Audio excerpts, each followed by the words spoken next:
unioshe nitakate, niwe mweupe kabisa. Unioshe nitakate, niwe mweupe kabisa.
Thank you, DJ Wiwa.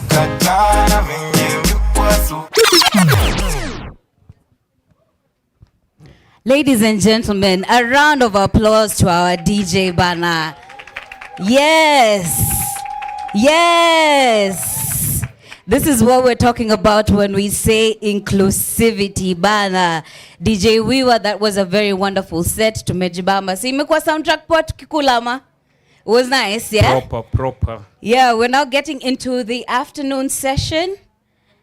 And we would like to give a chance to our supporters to come and say a little bit of something. So I'm gonna invite a representative from Adorn, Rebecca Online, to come here and tell us more about their products. I'll also invite a representative from Mekubal Africa. Please make sure that you get yourself some jewelry.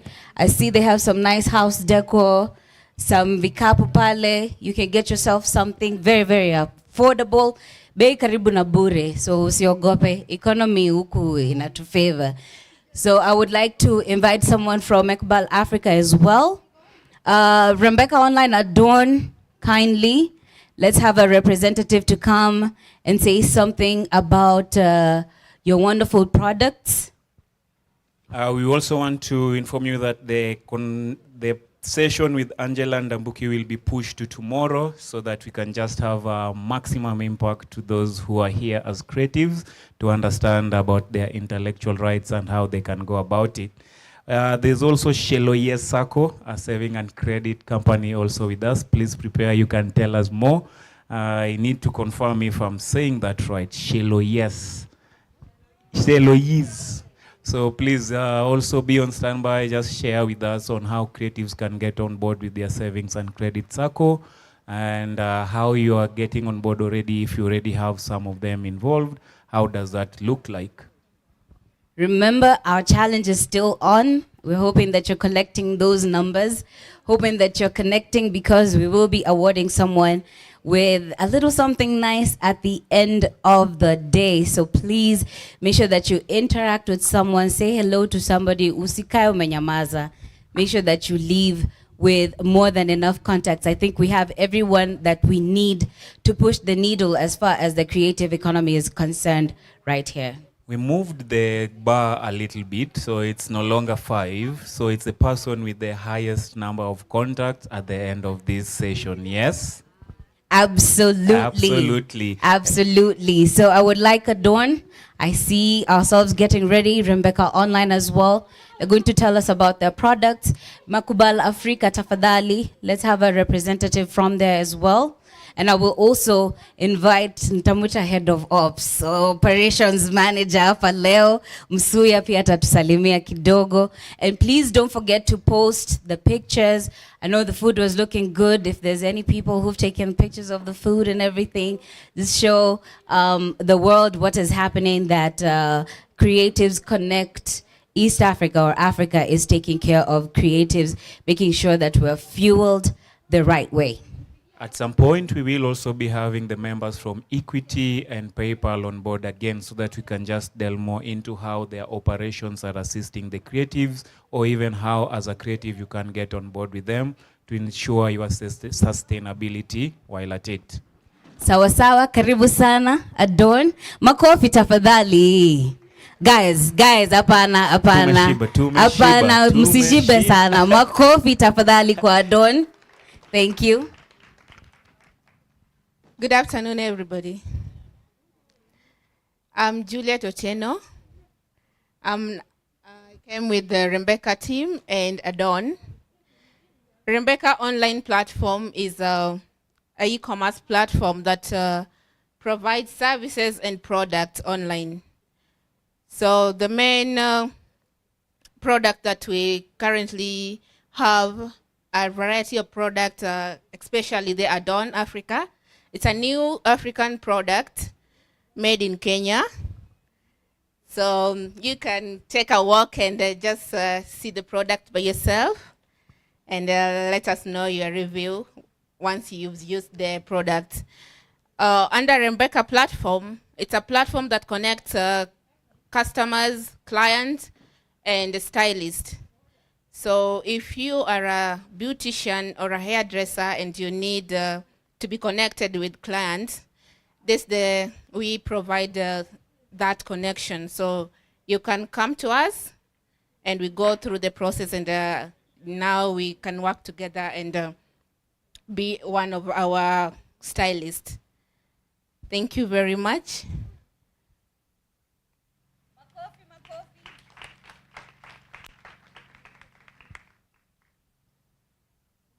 Okay, this is not a paid ad, but I'm actually wearing the lip gloss, and I can testify that it's actually very good. Hopefully, sasa hiyo next, sasa ndo itakuwa paid ad, wanipatie lipstick or something.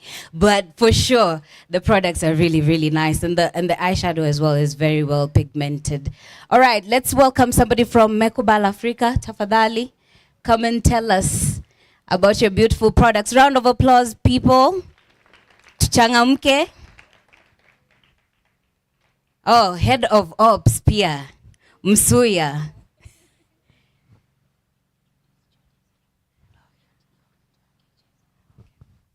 Hello, everyone. So my name is Caroline Msuya. For Creatives Connect Africa, the social media manager. So anything you see online on our page, mkiniona mnaweza nibaiya soda. Yeah, and I'm here to talk on behalf of Mekbal. So Mekbal is an African brand. We all know that Kenya has the best bidding. No debate on that. So if you want to experience that, please do visit our stand. And then if you want to visit our shop, you can find us at Westlands Market, shop number C73. And you can also find us on our socials at Mekbal_Africa. And karibuni nyinyi wote, we are happy to serve you. Thank you. And then I'll take this opportunity. I've been given this chance to introduce Judy Sheila to speak about, if you don't know Judy Sheila, I can just give you her profile. I've known her for so many years. She's also the director of content at Pulse East Africa, and she's going to take us through our Pulse Influencer Awards that we've done for 5 years. So karibu sana Judy.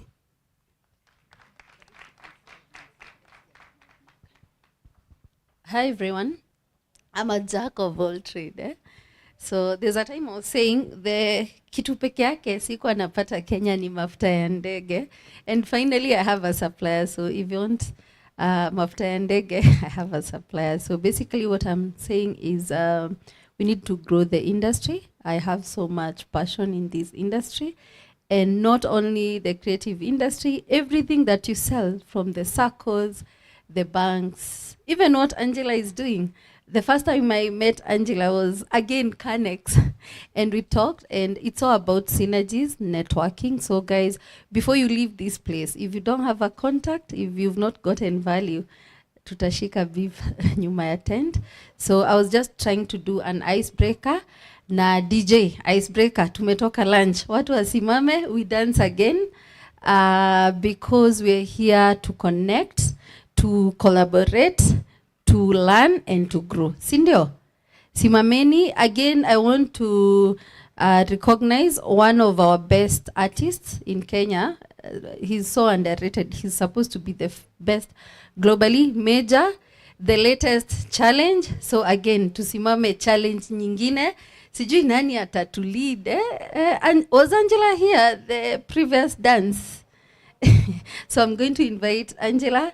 I'm going to invite Jonita, Esther, so that you guys, we can dance together. Siezi dance peke yangu because it's after lunch, we need to, and Mama Esther. So it's going to be an Esther affair. Benedita, you can also come and see how you can support us, because guys, we are here to connect, to laugh, to enjoy. Sawa. Angela, before you leave, kuja ndio sasa ukitoka, but then this lady is so passionate, you need to know her. Let me give her a chance to introduce herself formally for maybe the people who will not be here tomorrow. Also, my brother can come, also introduce yourself, because he might not also be able to make it. And I'm connecting you guys to the people. These are the people, you need to know them. So she can introduce herself before we do the challenge. Thanks so much, Judy. And good afternoon, everybody.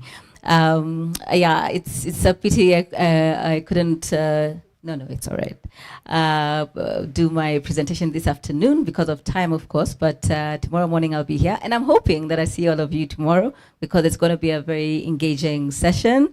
Talk about IP, and you can see IP is at the core. And we have the All Africa IP Summit lead here, who'll also talk about what he's doing as well. As Judy says, it's all about networks, collaboration, and working together to ensure that this creative industry works. I'm so happy to see the camp members here. Thank you so much for making time. Tomorrow there'll even be more, I've been told, so we can be able to just come together and make this work. But I am, yes, very passionate about the industry, particularly about intellectual property issues, copyright issues, and ensuring that you can monetize whatever it is, the talent and whatever it is that you have. And most importantly, ensuring there's investment that goes into the industry so that there's a return on that investment, create a conducive environment to ensure that this industry can also be termed as trade, as the PS said this morning. So thank you so much. Sand, please come and say one or two words. Thank you very much. Thank you very much, Angela, for that setting the stage. You see, Africa creates so much. Yet, when you want to talk about Africa, they talk about it from the perspective of poverty, from the perspective of commodity exports, because they feel Africa creates but we don't own. Intellectual property ensures you own in a sustainable manner. So as Angela have said, it's not just about commercializing your idea, it's about sustaining that commercialization. Every product that has stand the test of time has IP as the backbone. Africans create, we have creatives, we have all our music. I've listened to fantastic music a while ago. But where is the royalty going to? Who owns the infrastructure that pipes and sustain the fortunes that comes from it? It is not in Africa. It's domiciled outside Africa. And that is why the All African IP Summit is coming to Nairobi. Nairobi, congratulations to you guys for winning this year's All African IP Summit, which is the 7th edition. Last year we were in Senegal, upper year we were in Rwanda, every African country will host the All African IP Summit once in 54 years. Once in 54 years, because currently we have 54 African countries and we'll have one time to host it. And you know what? This year's theme is called Mainstreaming Intellectual Property for Trade, Industrialization, and Creative Economic Transformation. That is why I'm here. So how do you look at these three? We've always traded, but we trade commodity. Have you seen, tell me 5 African products that is globally recognized? You struggle. Tell me the industrial platform that pharmaceutical, we import so much, but we don't own anything. We saw the example in COVID. I don't want to take a lot of time, but I'm saying, let's come together. IP is important. It's an asset that we can transfer to generation. It is no more land. Asset is no more in land. Asset is intangible and it's intellectual property. Your product can be valued because of your investment in your intellectual property. So Angela will do a fantastic job tomorrow, yes. And I will also endeavor to be here. Give them the dates. Okay, the date for the All African IP Summit is from 11 to 13th November, and it will be taking place in O Serena Hotel. We have Kekobo as our partner. We have the AFCFTA IP protocol. By the way, AFCFTA has come to stay, but we have a protocol that has been adopted by the head of state, which is IP protocol, and the All African IP Summit is leading that charge for the implementation for the private sector. From 11 to 13th November 2026 will be taking place in Nairobi, and we are pulling all Africans to come to Nairobi to talk about how to ensure IP work for Africa and change the IP narrative. Thank you very much. Thanks, Judy. The challenge continues. You're not sitting down, Angela. So, in fact, it was supposed to be Sandy's session. Vile sasa Angela hajaeza, it's moved to Sandy. So, DJ, let's dance to the latest challenge for Major. Mama Esther, sijawasahau. And Esther, you can also come. Yes, for us to have fun, guys. DJ. And the dance lead. Nani anatu lead e dance? Me, I'm not a good dancer. Boniface, nakuona hebu kuja. Hakuna creative anaweza tuongoza. Niyo. Tutaweza hiyo. There's another one. Nimbo kama. There's another one. DJ. Wata kutupeleka. Okay. But we have to support the industry, yeah. There's the new one, DJ.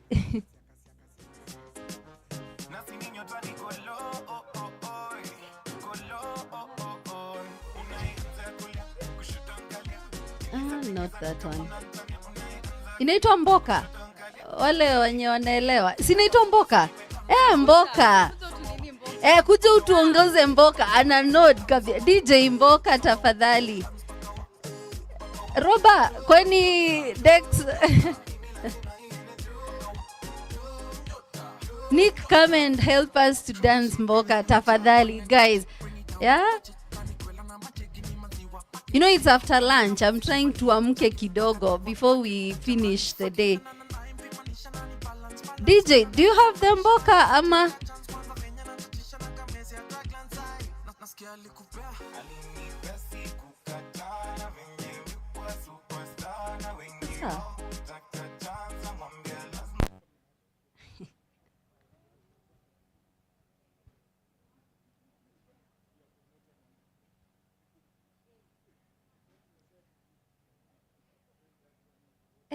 Okay.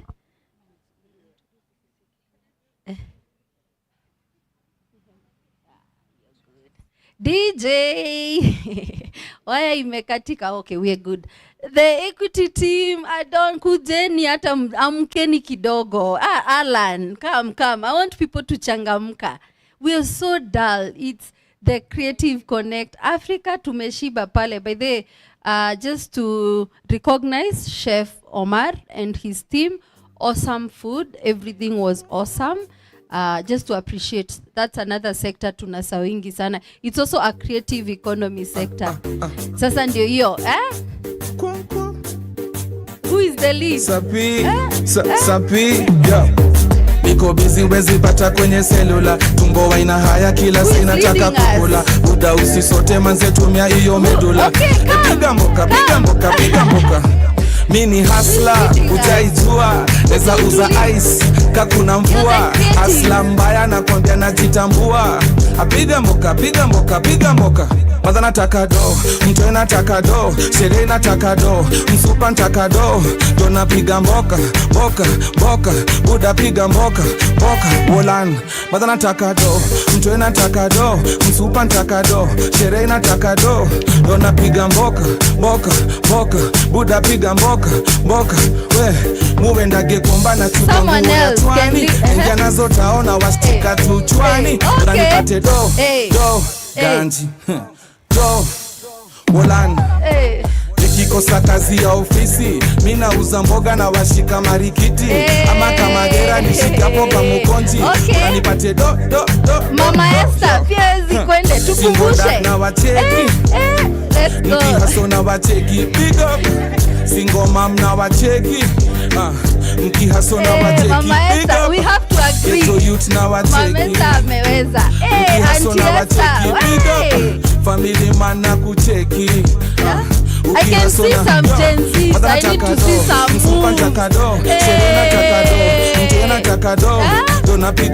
We have to support our talent. Nataka do, msupa nataka do, mtu nataka do, sherehe nataka do. Dona piga mboka, mboka, mboka, buda piga mboka, mboka, yo. Okay. Gengelivity, gengelivity, gengelivity, wolan, yo, yo, check it. Go, go, yo, yo. New style, This is where the dance money style. is, guys. Hapa ndio pesa iko. Kama janitor, safisha white kama janitor. Safisha, safisha, safisha, yeah. Safisha white kama janitor. Kama janitor. Yeah. Awesome. Thank you, guys. Safisha white kama janitor. Yo kama janitor. Asanteni, Safisha white kama DJ. janitor. So that's where the money is at, guys. Hiyo haikuwa jokes. Hapo ndio pesa iko. So we can cue a video. This is a very sentimental video to us as Pulse Africa. So let's keep silent and just watch. And then I'm going to just share a bit brief about it.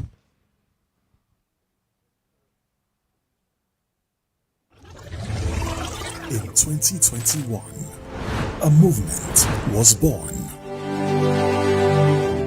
The Pulse Influencer Awards have celebrated the voices that inspire the creators who lead and the moments that move millions across Africa. 6 countries, countless stories, over 11 million votes, all driven by you, the audience. Now, in the 5th year, a new era begins. A bold new identity for a bigger impact. Welcome to the Royal Renaissance, a rebirth of what it means to lead and influence in the new era. This is more than an awards show. It's a coronation of Africa's digital royalty. Get ready to choose your next kings and queens. Get ready for the 5th edition of the Pulse Influencer Awards. The Royal Renaissance has begun. The wait is almost over. What do you have to say? Tupige makofi. How do you feel in your hearts? Have you felt the energy? Yeah? So that is the future, guys. So basically, Pulse Africa has brought the Pulse Influencer Awards. I've been the lead organizer for East Africa, Kenya for 5 years, Uganda for 3 years. And this is where my passion began. I'm not standing here because of the Creatives Connect Africa, just because it's a coincidence. It's because of these awards. I've grown with these creatives. Many people in the industry didn't even know who was the first person behind it. We've gotten backlash, but I've seen the impact. I know there are so many creatives who can come here and give a testimony of these awards, what it's done to them. And it's not about winning. Today, I was to do a presentation, but honestly, that cannot even work. I don't want to make you guys sleep, but I've seen people make livelihoods from this. Influencers, creatives, they come back to me and tell me, Judy, thank you so much for the opportunity. I've gotten an endorsement with a brand. That is my joy. And one time I had to realize, I think the third edition, this is not just an awards, this is a movement across Africa. So let me just give you a brief overview about Pulse Africa. We are 6 markets. We have the West Africa markets, that's Nigeria and Ghana. We have the Francophones, that's Senegal and Cote d'Ivoire. We have East Africa, that's Kenya, Uganda. So this happens across the 6 markets. So you can imagine, yeah, we've grown a whole industry of influencers, creatives, content creators. Some of them, they are here. They've seen, just to recognize Jonita, who works closely with the creatives in the industry. So one thing I've identified is, we've identified the talent, we've awarded them, we've seen the impact. But now, how do we give back to them? That's why I'm standing here. That's why I got the responsibility to do all this and bring you guys here today, different stakeholders, just to appreciate Alan. Alan knows where we are from, this journey, and I've pushed Alan so much. Also, to recognize a lady who is at that corner. She's been so supportive. Her name is Gloria. You can just wave from where you are. She doesn't talk much, but I make sure I drag her where she is. Also, to recognize my team, Msuya, Damaris, I've worked so closely with them. Those ladies, they've cried because of these awards, but they know where we are at now. So it's time to give back to the industry. How can these creatives make money? That is why we are here today. And it's because this is going to be one of the biggest movement, and you can see how much money that is being put in the creative economy. So even ourselves as Kenya, as East Africa, we need to start positioning ourselves. We need to be in the right places.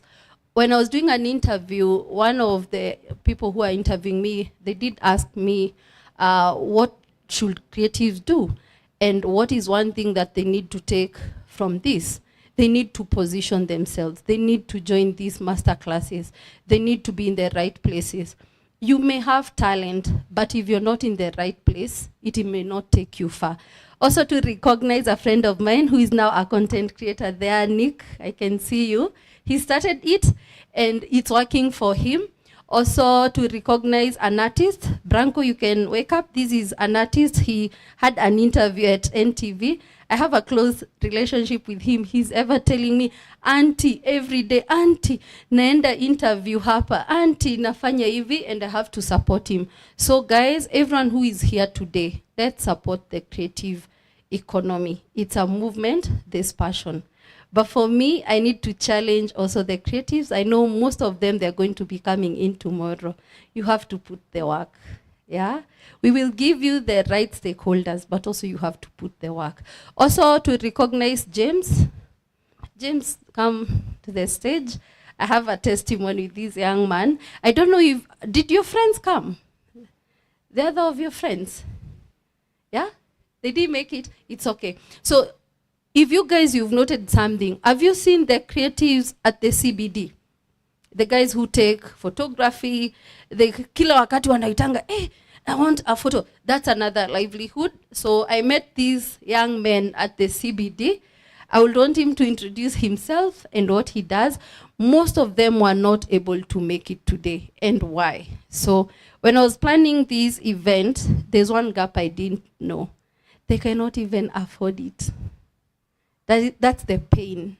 That's why even most of them are not here today. Esther has been making calls, Emily has been making calls. So what we did, we decided to make it free for them. and we're hoping they're able to make it tomorrow. So to all the stakeholders here, PayPal, Alan, and all the other stakeholders, let's also remember these young people, they need someone to hold their hand and they want to see themselves go far. Let me give this young man, he's shy, but I know he can say something. Hello. Hi everyone. I'm James Getonga. I'm a street photographer. Yeah, we met Judy and she invited me here. Yeah, I know street photography is not easy. Sometimes we get, most of the people say no. You call them, hey boss, picture ni 100 too, come upigwe, and most they say no, most they laugh at us, most might insult, but we keep moving. Apart from street photography, I'm also into fashion, and since it's a creative Connect Africa, I did get a chance to be in big runways, so I founded my own brand. It's called Kenya Street Style. We usually model in town, and we did our first edition on 2nd August, and the other edition will be on October 4th. And I would like brands like McBell to join us because I can see their vibe is going hand in hand with the Kenya Street Style. Yeah, you can check us on Kenya Street Style on Instagram. My personal page is by James Getonga. Yeah, I do modeling there. And Judy, thank you for this opportunity. Yeah, thank you. Na mkitupata tao, tukikuita upigwe picha ka unatupromote, okay? Asante James, I didn't even know about the street runway fashion thing. It's new to me and we're going to support. Courtesy of Mekbal, Msuya, take note of that, and other stakeholders, we're going to support you. Asante sana, even for making time. And it's a big tribe and we're going to make sure this movement, courtesy of also Jonita, who I'm going to call to stage, because why I wanted James here today, it's because there's a body that is supporting the creatives in the industry. And this young lady, I used to school with her at high school. You can come, Jonita. My story is intertwined. Ruby and Katuko, homeboys, everyone, I have a story. Even Dixon today, the person behind camera, that's my brother from another mother. I know him from somewhere. So my tribe is here today because of the passion. This lady, they're doing an awesome job. So I'm going to give her the opportunity to share what they do and how they're going to help the creatives. Asanteni sana. Thank you so much, Judy. So yes, we met in high school. So now, Liza, something that will make you remember Judy. We met in high school. Then Judy, we were in one room together. Ilinifanya nikamkumbuka. There's something about her. Her hair, yes. Imagine nywele tangu high school, like, oh wow. That particular tips. So yes, I'm a creative. My name is John. I'm the Deputy Operations Director at DCCK. What we do at DCCK, tomorrow we're going to have a session, but nita summarize to kidogo. We push for clean content. We have partnered with Kenya Films Commission. Anyone who was in Kalasha? So during Kalasha, we introduced 2 categories for digital content creators. One was best digital content creator, and number 2 was positive impact content creator. That was Shiksha. So we've also partnered with the Chinese embassy. This year and last year, we've been able to take like 15 content creators for exchange program. How to register? We have our website, dcck.ke. You can register as a member. Then we're going to look at your profile. Then you're going to get a message. We've partnered with USIU, Sanara, Hiva Fund. Last week we paid 100 graduates from USIU where we did training for content creators. We addressed issues like IP, data protection, especially people who are doing street filming. You don't just take photos za watu and post. So we talk about data protection. Hey, guy, nashik. So we also have, for members, we currently have 1,300 members. We've been to Kisumu, Kakamega, Mombasa, and where else? Yes, and Nairobi pia. So karibuni sana DCCK, and hopefully kesho you will get to learn more about it.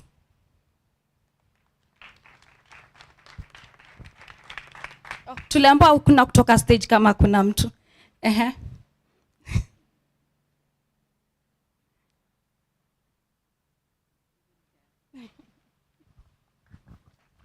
Good, good, good. Round of applause for Jonita. All right, I would like us to segue into the next segment, and I will be inviting to the stage Mr. Noah Otiende, who is the Director of Film Services, State Department for Youth Affairs, Creative Economy. And he's going to do a commercialization clinic and open Q&A session. So all the questions that you have to ask, feel free to send them his way. Karibu sana. You're setting me up with questions.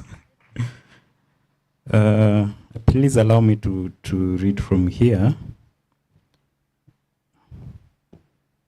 But I'm happy to be here today, and also happy to see some people that I've interacted with, the likes of Joanita from Digital Content Creators Association. And there are quite a number of things that we are working around, like we are hoping to soon have a content creation festival. And I'm glad that we are in the same track, because I've heard Joanita speaking about clean content, because one of the things that we are trying to champion is the promotion of clean content and a way of keeping the young people busy. So my task here is one, I am a content creator and I have a lot of things to say, but for today I'm tied to a speech, because I'll be speaking on behalf of the principal secretary, who was supposed to be here but is unfortunately engaged in another engagement. So he sent me with his speech to read, then thereafter probably we can be able to engage on some of the things that you might have, maybe from the speech or even from the wider creative economy. So allow me to just read on behalf of the Principal Secretary. So distinguished guests, leaders and practitioners from the creative industry, our private sector and development partners, representatives from academia, ladies and gentlemen, all protocols observed. Good afternoon. My name is Noah Otiende, Director of Film Animation and Gaming, as it has already been mentioned, and at the same time I'm holding fort as Acting Secretary Creative Economy at the State Department for Youth Affairs and Creative Economy. It is a pleasure to represent the Principal Secretary, State Department for Youth Affairs and Creative Economy, Mr. Fikirini Jacobs Katoi Kahindi, at this important event. And I wish to commend Creatives Connect Africa, AfriNext Ventures, and the Promised Land for convening this timely conversation around the commercialization and sustainability of Africa's creative enterprises. And we see that the focus of today's program is around sustainability, monetization, and growth. And this comes at an important moment for not only Africa's, but also Kenya's creative economy. Africa's creative sector is no longer simply an area of cultural expression. It is an important part of our economic landscape, creating employment, supporting enterprise development, attracting investment, and shaping how Africa is seen and experienced globally. And the question that is before us today is therefore no longer whether Africa's creative talent We all know and we've all seen that we have quite a lot of talent. The opportunity now is to ensure that this talent is supported by the structures, the markets, the technology, and investments necessary for it to generate lasting economic value.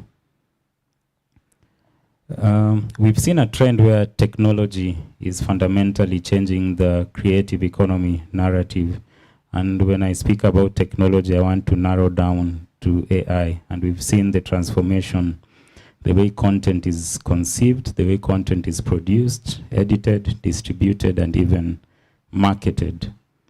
And we've seen a trend where the digital platforms have removed many of the traditional barriers between the creators and the audiences. And now, as a creator in Nairobi, you can be able to reach an audience across the borders, and that is across Africa and even across the world. And this, therefore, presents a significant opportunity for Africa. As a government, we recognize the importance of this transition and the need to ensure that our young people are equipped to participate meaningfully in the digital economy. These are not issues for government alone. They require informed engagement between policymakers, creators, technology companies, right holders, academia, and the wider industry. One of our biggest objectives together should be a digital creative economy in which African creators are not only users of the technology, but also the owners, the innovators, and the beneficiaries of the values it creates. One of the most important shifts taking place is the movement from simply creating content to trying to build sustainable creative enterprises. And the digital platforms have created unprecedented access to audiences. But audience reach must increasingly translate into sustainable commercial value. And that is why the conversations like what we are having the yesterday, today, and the next couple of days around branding, around enterprise structuring, around contracts, around IPs, around financing, around distribution and market access, and are very, very important. So I'm glad that such initiatives are here, because this is what actually builds us as content creators. And one of the things that we also realize is that the creative entrepreneur of today is not only an artist. You realize that they're increasingly becoming enterprise owners, they're increasingly becoming IP holders, they are becoming employers and participants in the global digital marketplace. And this is an important evolution in how we understand the creative economy. There is also a significant continental opportunity.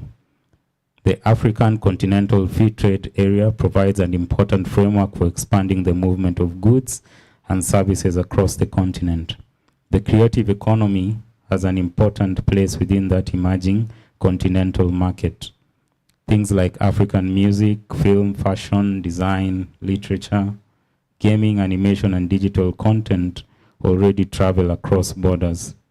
And the opportunity now that we have together is to strengthen the commercial systems around that movement. So the Kenyan creatives should be able to find audiences around places like Ghana, Nigeria, South Africa, Rwanda, and definitely beyond.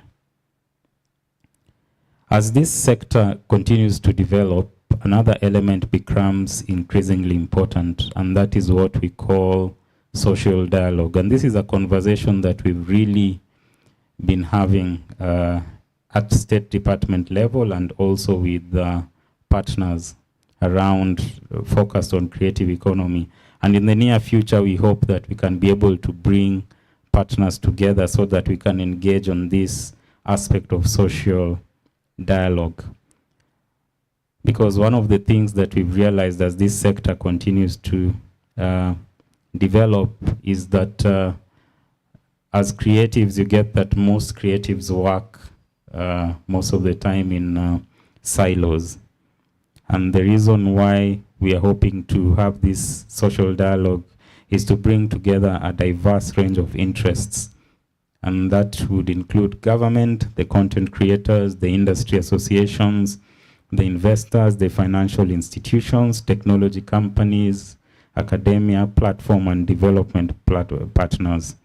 Because each of these partners brings a different perspective and they are different part of the solution. So it would be very, very good to have all of us looking at the same goal and being focused in achieving one and the same thing. The government has been strengthening the institutional and policy environment for the creative economy. Industry continues to develop new forms of enterprise and creative expression. The private sector is bringing in technology, investment, and market opportunities. Academia is contributing skills and research. The next opportunity, therefore, is to connect these efforts more deliberately. Structured social dialogue provides a platform for that. It allows the sector to identify shared priorities, it allows the sector to exchange knowledge, address emerging issues, and also develop partnerships around practical opportunities. All this issue around social dialogue is about ensuring that the people who create, the people who finance, the people who regulate, the people who distribute and consume creative products are all part of the same conversation. And that becomes particularly important as we navigate AI, digital platforms, and IP financing and access to regional and international markets. As I finish, allow me just to speak a bit on the government and the creative economy. And the government of Kenya has recognized the creative economy as an important pillar of economic opportunity, particular for our young people. Most recently, as a state department, we've managed to get an approved structure that recognizes the creative economy as a standalone directorate with various divisions.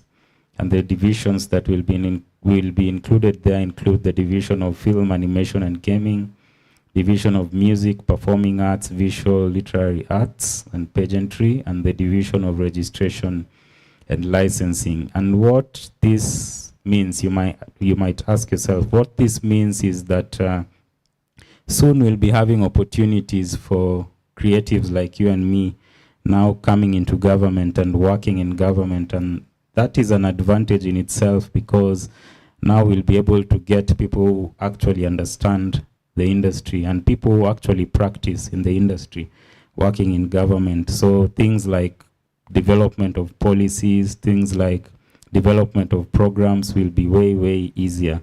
So just watch out the space. In the near future, we are hoping to be able to, once the processes have gone through, we are hoping to be able to do a major recruitment under the Creative Economy Directorate, which is a pretty new directorate in the State Department. I think 4 or 5 months old.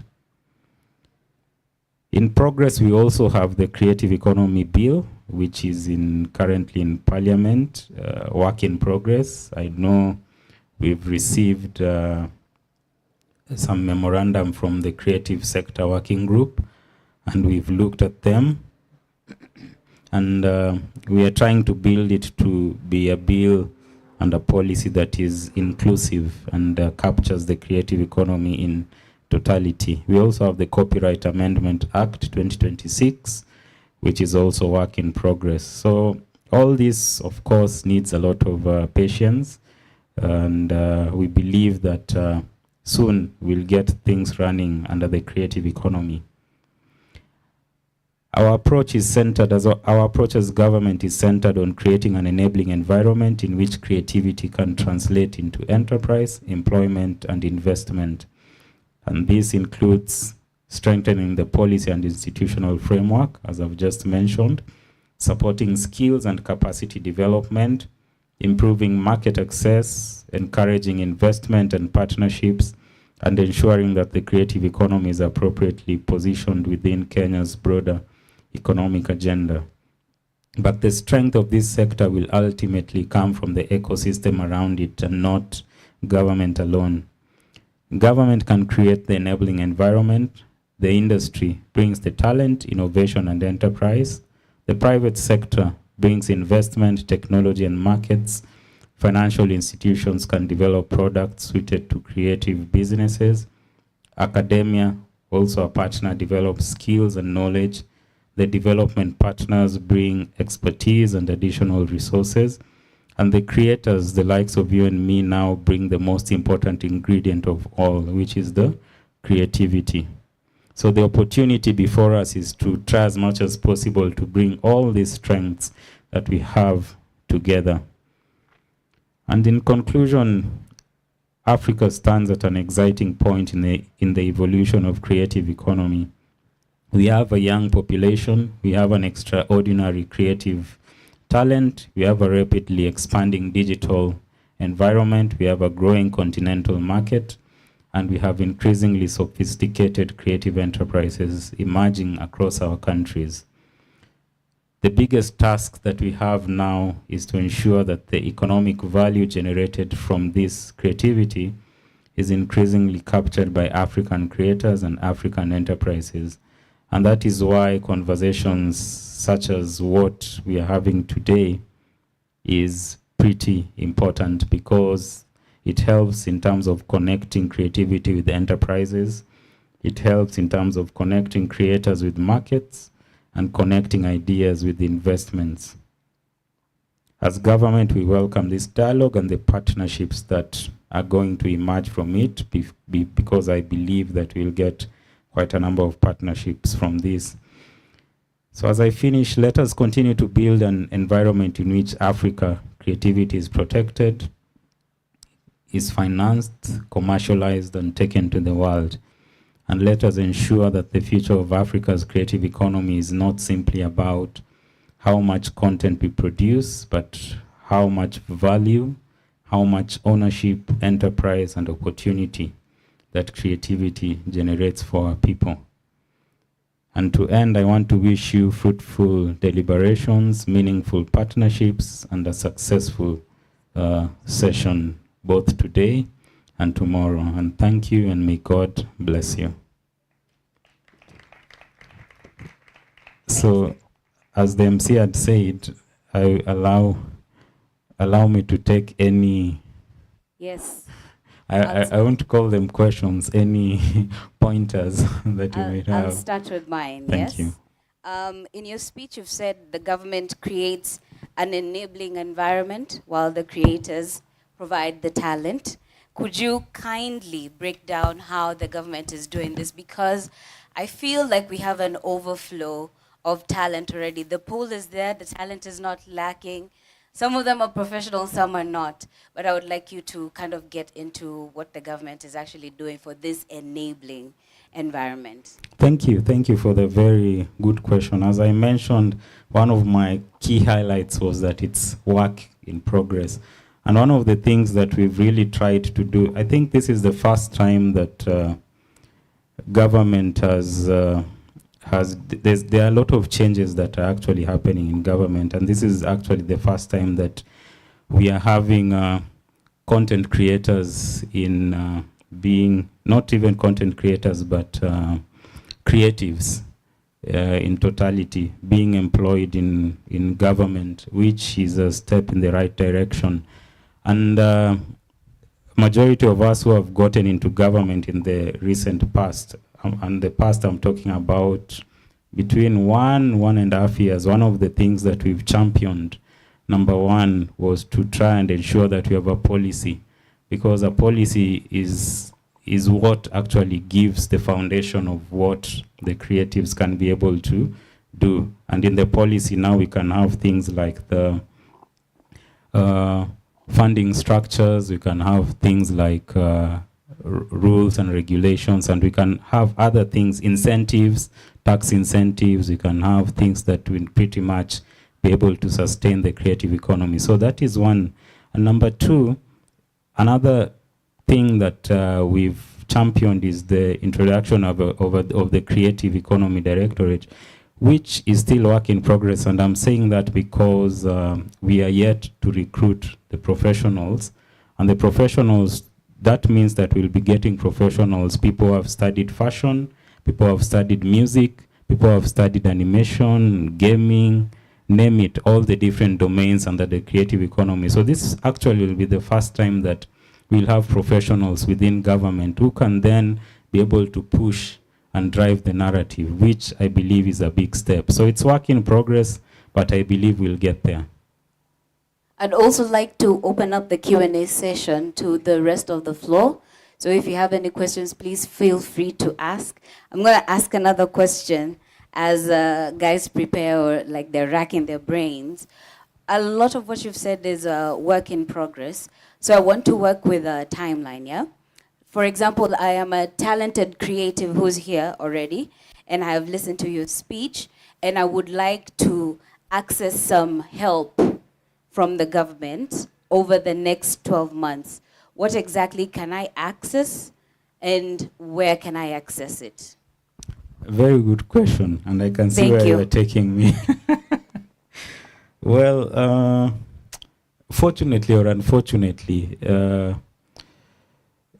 in government we have to go with structures and procedures and processes, and even developing some of these financing frameworks that we are talking about. We need to go through processes and procedures, and most of it normally involves legislations, passing the bills in parliament, passing these things in parliament. So I can't really give a definite timeline, because I can't say that within the next 12 months or within the next 6 months we'll be able to access this particular kind of funding. And the reason why I'm saying it's work in progress is because some of these documents that we are talking about are actually in parliament, and they're going through the procedures and legislative processes that they actually need to go through.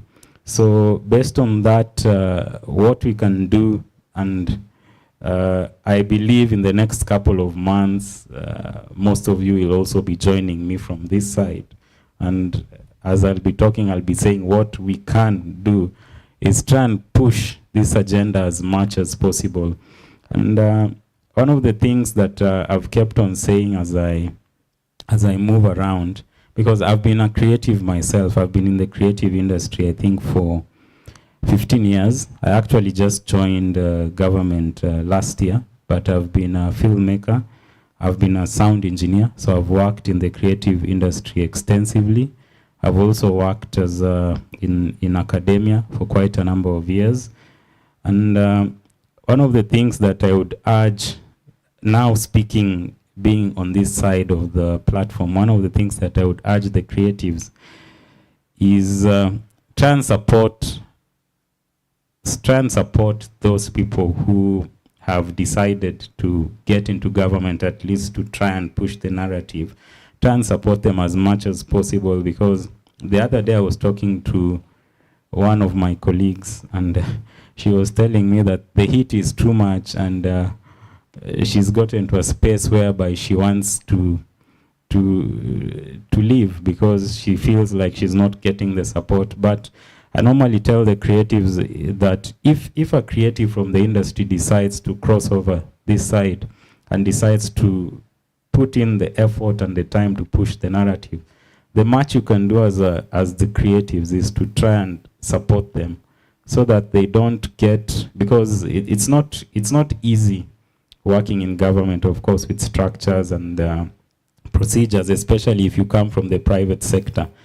So if they get the challenges this side, and again they get the challenges outside within the creative ecosystem, then it becomes a challenge. So I hope I've answered your question. Open the floor. If you have any questions, please feel free to ask now. Kama una swali, I don't want to hog Nick. I do have another question. I have another question. If anyone has a question, okay, not yet. I want to ask this final one, yeah? So how do we measure that government investment in the creative economy is working? Everywhere we go, everyone works with KPIs. So what KPIs would be the government be looking at to say, okay, we're seeing that our investment, our effort, time whatever it is, we're actually actualizing something. We're doing something that is successful. A very good question. I think for me, it would be in terms of the programs that are rolled out and the impact, looking at the impact that the programs have on the creatives, because one of the things that we are trying to do is to develop targeted programs, and because of the various divisions, we are trying to develop programs, of course, with the various agencies and departments within the government. We're trying to develop targeted programs in that we try and have a program for maybe the content creators, we try and have a program for the filmmakers, we try and have a program for the musicians, we try and have a program for the fashion and maybe visual arts. So we are currently in the process of developing programs that are targeted, programs that can in some way impact. And we are also trying to carry out a study, because one of the things that we've realized is that we don't have a substantial study that gives us a detailed analysis of what we are looking at. So at the moment, we are working from a point of assumptions, which we are trying now to cure, because we are trying to get to a place whereby we can do a detailed study, so that as much as we are rolling these programs, we can have something that we look to and we can say that now this is actually the state of things on the ground in terms of the number of creatives we are looking at, the number of, for example, content we are looking at, the amount of income it's bringing to the GDP, because now such a study will now guide us in the right direction, and it will make our programs more targeted. So in terms of KPIs, we are trying as much as possible to drive quite a number of programs out. We are also trying as much as possible to get funding, which is actually the biggest issue for creatives. And not only funding, we are trying also to look at ways in which the industry can be sustainable, because funding is one thing and then sustainability again is another thing. Having worked in the film industry, I've been in situations whereby we've accessed quite a bit of funding to do films, but at the end of the day, there are a lot of other factors that come in, because you spend millions in a film, quality is top-notch, but then again you realize that the screen culture, we don't have a strong screen culture, so the return on investment in the films then again becomes a challenge. And I've seen quite a number of people in the industry dropping out of the, for example, of film to other things, because they say, yes, content is good, our quality is going top-notch, but the return on investment is not working. We are putting out the films, but nobody is actually coming to watch. So there are a lot of things that we are trying to do, and that's why I said in one of the areas, I read that one of the areas that we are trying to look at is the issue of social dialogue, because from this side, we realize for us to push this agenda, we need sort of like a mixture of people. We need people in government, we need the creatives in the various sectors, we need people from academia who are good in research, we need the financiers, we need the policy makers, we need the IP professionals. So this thing, I think for it to move, we need to come to a place whereby we understand that we are all working towards the same goal, and we need to now hit this thing together for it to be able to move. Thank you so much. Thank you so much, Nick. Do we have any questions before I allow him? Yes, we do have a question here. I'm almost running away. Usiogope. Actually, my question is simple, and I think you're in the best position to answer, having been a creative and in the government now. How do we bridge that gap in communication? Because when we're speaking to policymakers, they say, okay, we want the creatives to come and contribute. When you're talking to the creatives, we've not been involved. We don't know how to tap in. So as you're coming up with these policies and directives, how can we bridge that communication gap? How? Good, thank you. How can we bridge the gap?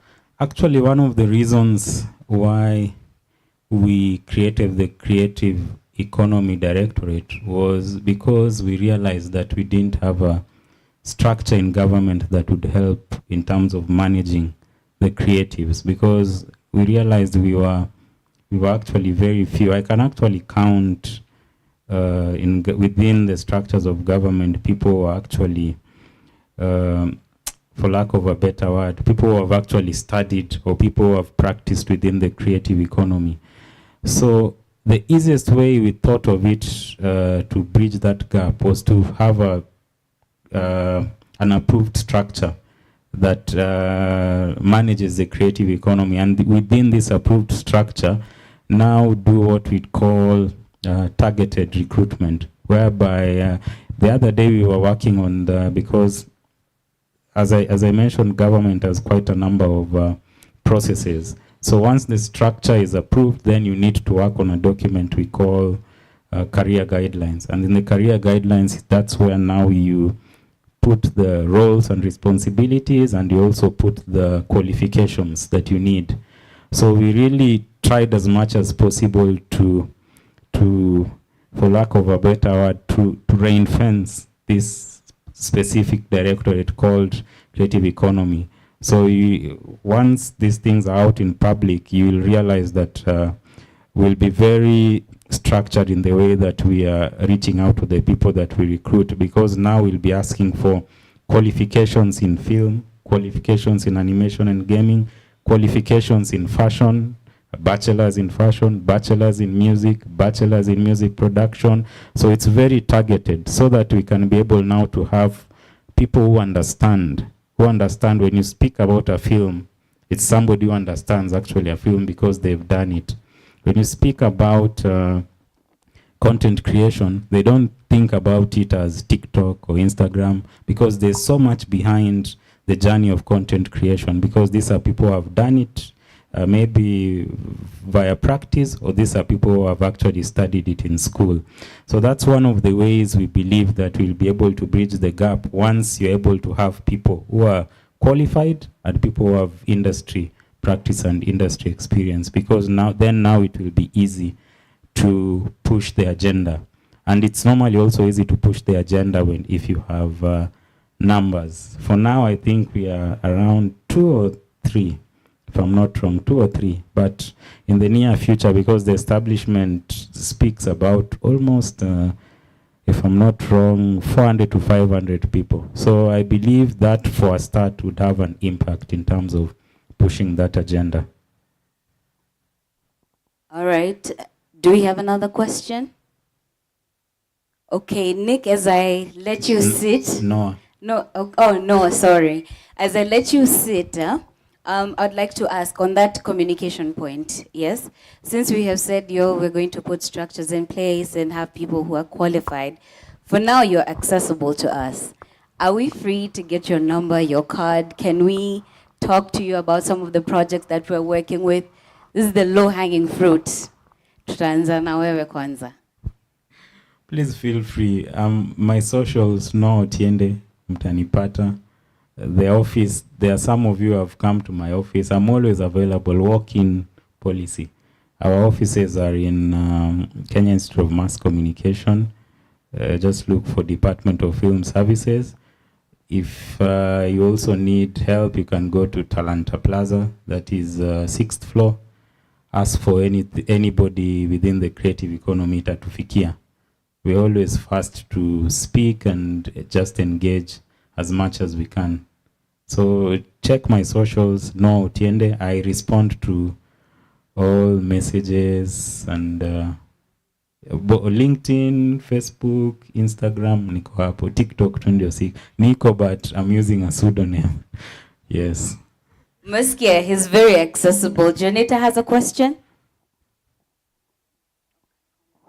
Yes, I would like us to push for incentives for creatives. It's so hard as a independent filmmaker to shoot. Like 2 weeks ago, we had a short film. So tell me why I have to pay 5K for a short film and 1,000 per day for a short film. And also when you go to KFC, they're going to give you a letter. This letter you need to take, if you are, we were shooting in town, Nairobi, Apo CBD. So you have to take this letter to DIG. DIG has to take this letter to OCS. And also you have to, like, we ended up paying a lot. So we need incentives for creatives. And also make it possible for us to import our talent out there, because that's our tool of trade. Yes. Thank you. I hear you, and I know the current scenario is a bit difficult, considering having been there before. And actually, one of the dreams I have is there's a project that we are trying to push with partners that is called Keja Creative Hub, and this is a hub that we hope to develop based on a bit of funding from both partners and hopefully government, as a hub that will have all the different domains of the creative economy in one particular area. So we are looking to build, we've already identified a space, and we are looking to build auditoriums in that space. We are looking to build co-working spaces. We are looking to build studios. We are looking to build various studios that can be used for various creative economy domains. And on top of that, we are hoping now to have a one-stop shop. And by one-stop shop, I mean a model similar to Huduma Center, whereby when you go in, you can get KRA, you can get ID, you can get... So we are hoping to have sort of like a one-stop shop, whereby you can have KFCB, KFC, everything, so that when you get into that room, you can be able to access everything in one round. So I know there are a lot of challenges that we have seen. There are a lot of challenges that we have actually gotten memorandums from the creatives to work on. As difficult as it is, we are trying to push it, and I believe we will get there. There's light at the end of the tunnel. On that point of Jonita talking about exporting our talent, what would we say that the government is doing for Kenyan creatives to actually access the international market? And I'm not just talking about performances, we're talking distribution, licensing, publishing, and commercialization of their crafts. I know one of the challenges that we've had has been around the area of distribution. And I get so passionate when I talk about distribution, because one of the things that I feel, especially for our industry, is that the value of our content, we are not, the measure of the value of our content is normally quite low.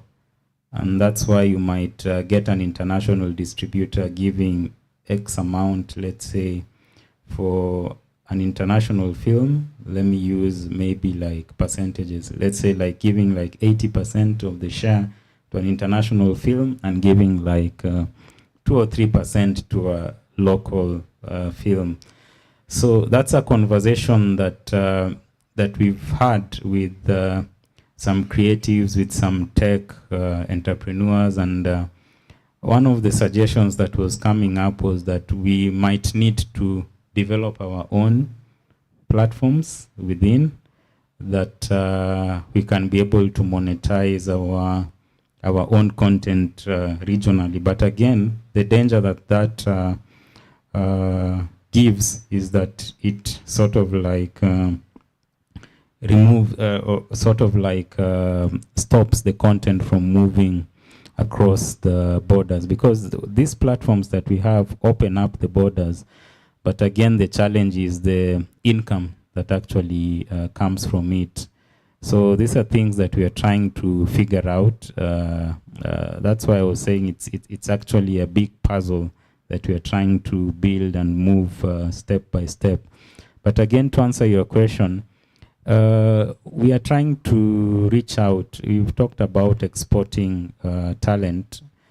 We are trying to reach out to some of the international film companies, international film producers, and this time round not export our talent, but have them come to us. Because one of the things that we've seen is that if these people come to us, then they're able to spend whatever, because most of these productions have quite a lot of big budget, and we are talking about 50 million, 40 million, 100 million, and that is dollars. So you can imagine if you have a production that comes into the country and they're ready to spend that kind of money within the country. And some of the things that we're trying to discuss is that if you bring a production to the country and you want to spend this kind of amount, then try as much as possible to get a production company, a local production company at least, to support you. And that of course would mean job creation for the local people. Number two, it would mean visibility in terms of putting us on the international pedestal in terms of marketing. So that is one area that we are looking at. Just a couple of weeks ago, we were having conversations. I won't give details, but we are hoping that we can be able to get one of the very, very well-renowned actors. We just managed to get the conversation that they were targeting a specific country within Africa, and we managed to, for lack of a better word, to undercut and try and push. And we are trying to push to see that this production comes into Kenya, because we believe that it will be a game changer for us and a big opportunity for us as creatives, because it will bring a lot of openings for us. Your story. Are we hosting the Grammys, Ama? It's valid question. You utaniambia nyuma ya tent. You utaniambia nyuma ya tent. No comments. We do have another question. I'm very excited to hear that you are a filmmaker, so uko na experience ya hii industry.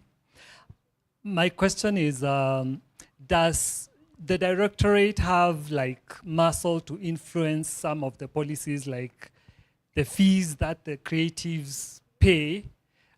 Because some of them are really punitive, especially when you look at the drones and everything. It becomes that the 3 billion shillings industry is being driven by the money going out from the creative to the government and not the other way around.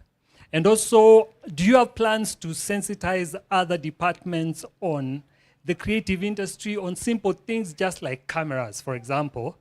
This camera you're seeing over here, when I was importing it, it was held up at the customs for over 2 months. They handled it as if I was importing drugs. Like, you know, they didn't understand what this camera is. So do you have plans to sensitize the other departments within the government for them to be able to handle creatives the way they're supposed to? You've mentioned about bringing crew and directors to come and film here. When you're just a simple fixer, you get hell when you're just getting crew, other equipment to just film a commercial here, especially for a brand which is global. Those things. Okay, wacha nimalize. Thank you. Very good question. It is a big task because, again, you know, some of the rules and regulations that are passed are involved with around matters of national security, especially when you talk about drones. And that's why they introduced things like the drone license. Your drone has to be registered. Even for us as a directorate, Department of Film Services, we have a drone, and our drone is actually registered. There's a time we actually, being government, we actually thought we could fly it without licenses, but it came down pole na ikaland na ikakata kusonga. And the guy who was operating it told me, checked it and told me, ikitu imefungwa. So we had to go and appeal, and they told us rules at the end we must follow, because if we open up the airspace, then it brings in a lot of issues and challenges. So around working with other departments, yes, it's something that can be done in terms of sensitization and trying as much as possible to sensitize. I know this issue of the fees is normally quite a big thorn in the flesh, and I'm hopeful that we'll be able to find a way of navigating around it. In terms of bringing in camera equipment, hiyo siwezi jibu, because that's a totally different, because there are a lot of things I think they look into when they are factoring in the issues of taxes and all that. But if, because other countries are doing it in terms of tax rebates, so one of the conversations that we are having is that, for example, if we are bringing a production team from outside, we should actually give them incentives, and some of the incentives are things like tax rebates, whereby they can come in with their camera equipment. Of course, other countries, even for us, because I've been in situations whereby I've crossed over to Rwanda, I've crossed over to South Africa, but when you get to the border, you're supposed to deposit some amount of money, and when you're coming out, they'll give you back the money. And the reason they do that is just to try and curb the illegal practices, because we've had situations whereby people cross in with gear and they sell it there in the pretense of coming to do a production, and they sell it there. So most governments, even in Europe, when you're crossing in with something that it's substantial, like a very big camera, they'll tell you to leave a deposit, but when you're leaving, they'll give you back your deposit upon checking key issues like the serial number and all other things, and ensuring that you just came out with everything that you came in with. So I think these are rules and regulations within the various revenue collection authorities in different countries, just to try and curb some of the illegal practices.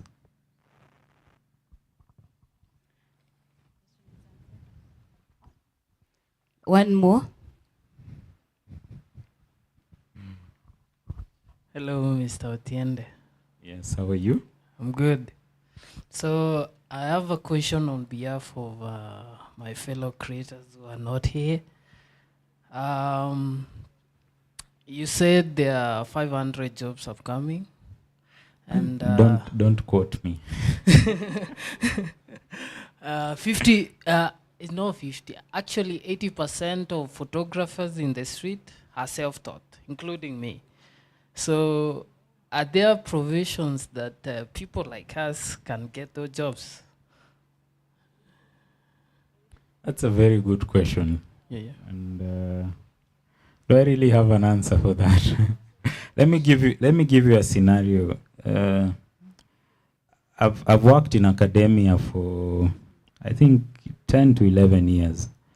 And by academia, I mean a university setting. And one of the biggest challenges that we had was that it was very difficult getting people to teach specific areas. And these are areas like photography, areas like sound. Personally, I'm trained, I had the privilege of being trained in sound engineering. That was through a scholarship. So for me, it was, I remember we call it moonlighting. I was moving from one institution to another. In a typical week, I would go to almost 6 institutions, because the way the institutions were structured was that for you to teach in a university, you had to have studied up to master's level. For you maybe to teach in a tertiary institution, which is TVET certified, a college, you must have studied up to degree level. So the challenge that was creating was that, for example, it was very difficult to get somebody who had studied photography up to master's level. Very difficult to get somebody who had studied even cinematography and sound. It's very, very difficult. So it was very challenging because we would not have professionals to come and teach those things. And we tried introducing some of these things into academia and telling them, look, because the Western world is actually doing it. If you go to universities, some of the great universities in the Western world and even in Asia, you'll realize from their structure, they have a professor or a lecturer who's theoretically oriented, but they have what they call an industry expert. And this industry expert does not necessarily have papers. But if you look at the field experience, they are very, very experienced. Like I remember when I was doing my postgraduate in Asia, 3 of the people who taught me had actually not set foot into a classroom. These were great producers. These are people who had 20, 30 years of experiences, and they were bringing it now into the classroom kind of setting. So it's a very good question that you've asked, but that needs a lot of policy discussions right from down, right from, let me call it from primary all the way to university, because it would need a lot of changes in a lot of things and the way structures are done. So it's a conversation that we've tried having, and we are hoping that we can have. And maybe just to finish off, I could encourage you, you've said you're a photographer. We have an institution that is called Kenya Film School. And the difference of Kenya Film School with other institutions is that it's the only institution that is offering studies based on what we call recognition of prior learning. So the difference is that if you go, for example, to Kenya Institute of Mass Communication, to ADMI, to MMU, USIU, most of the time they'll normally give you requirements, entry requirements, and they'll tell you that you need to have done maybe KCSE for a diploma, you need to have gotten a C, maybe for degree you need to have gotten a B or a B minus. But for Kenya Film School, we are taking even, in fact, majority of the students who are there are people who have not even done Form 4s. So recognition of prior learning is a structure and a model that looks at what you've actually done in the industry, because we normally go around the country doing the intakes, and some of the things that we tell the people who have applied to come with what you've actually done from the industry. And we look at that, and based on that, we're able to give you now an opportunity to come into Kenya Film School. And within 1 year, you can be able to get a TVET certified certificate. So that's one way of navigating it, because truth be told, doing away with certificates in this country, not even in this country, in the world, it's a challenge. So one way of navigating it is going through institutions that offer the RPL, because at the end of the day, you will have the certificate. And if you have that certificate, then it opens up opportunities for you even to move high up the ladder.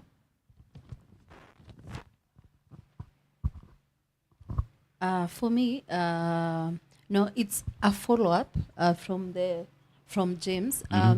Everyone is paying attention to what these young people are doing in the streets, even myself, and that's why he's here today.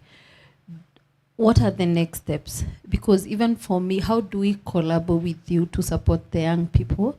I get you, it's a whole process, but planning this, I've understood that they do not have the money. Even when you tell them to enroll, I'm an alumni of KMC, there's still money. I know KMC is one of the best, very affordable. We got the best, that's why we are here, but how can we support them? Do you have an ongoing program? Because we're even planning to do a festival in the CBD soon. Is it something that you guys can come on board? The question he's asking, he's here today, directly, how can you support them? What is the actual process? Because we may say there are opportunities, but we need to know what is the next step. Am I supposed to come to your office, or what is the actual next step, especially for him who attended this event today?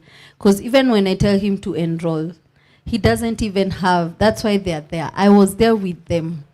In fact, my question to you is, are you doing anything with them currently? The creatives at the CBD. Maybe it will be a stepping stone, even myself, to know how can I support them through your institution. I think, let me answer it in two fronts. Number one, actually the studies at Kenya Film School are heavily subsidized. And by heavily, I mean extremely subsidized. Because if I'm not wrong, I think a student would pay, is it around 60,000 if I'm not wrong, for the whole year. And with that, you get access to classroom, you get access to meals, you get access to accommodation.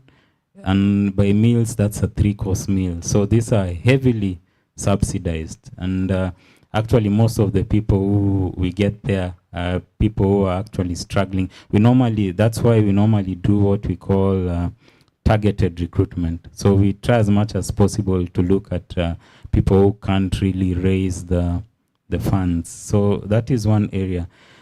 Number two, around whether we are working with the people, I've actually been to the streets, I've engaged them, I've had my photos taken, and from time to time I normally just sit down with them and get to hear their stories, because I would want to understand where some of them are coming from, and I'm aware of the challenges that they're going through.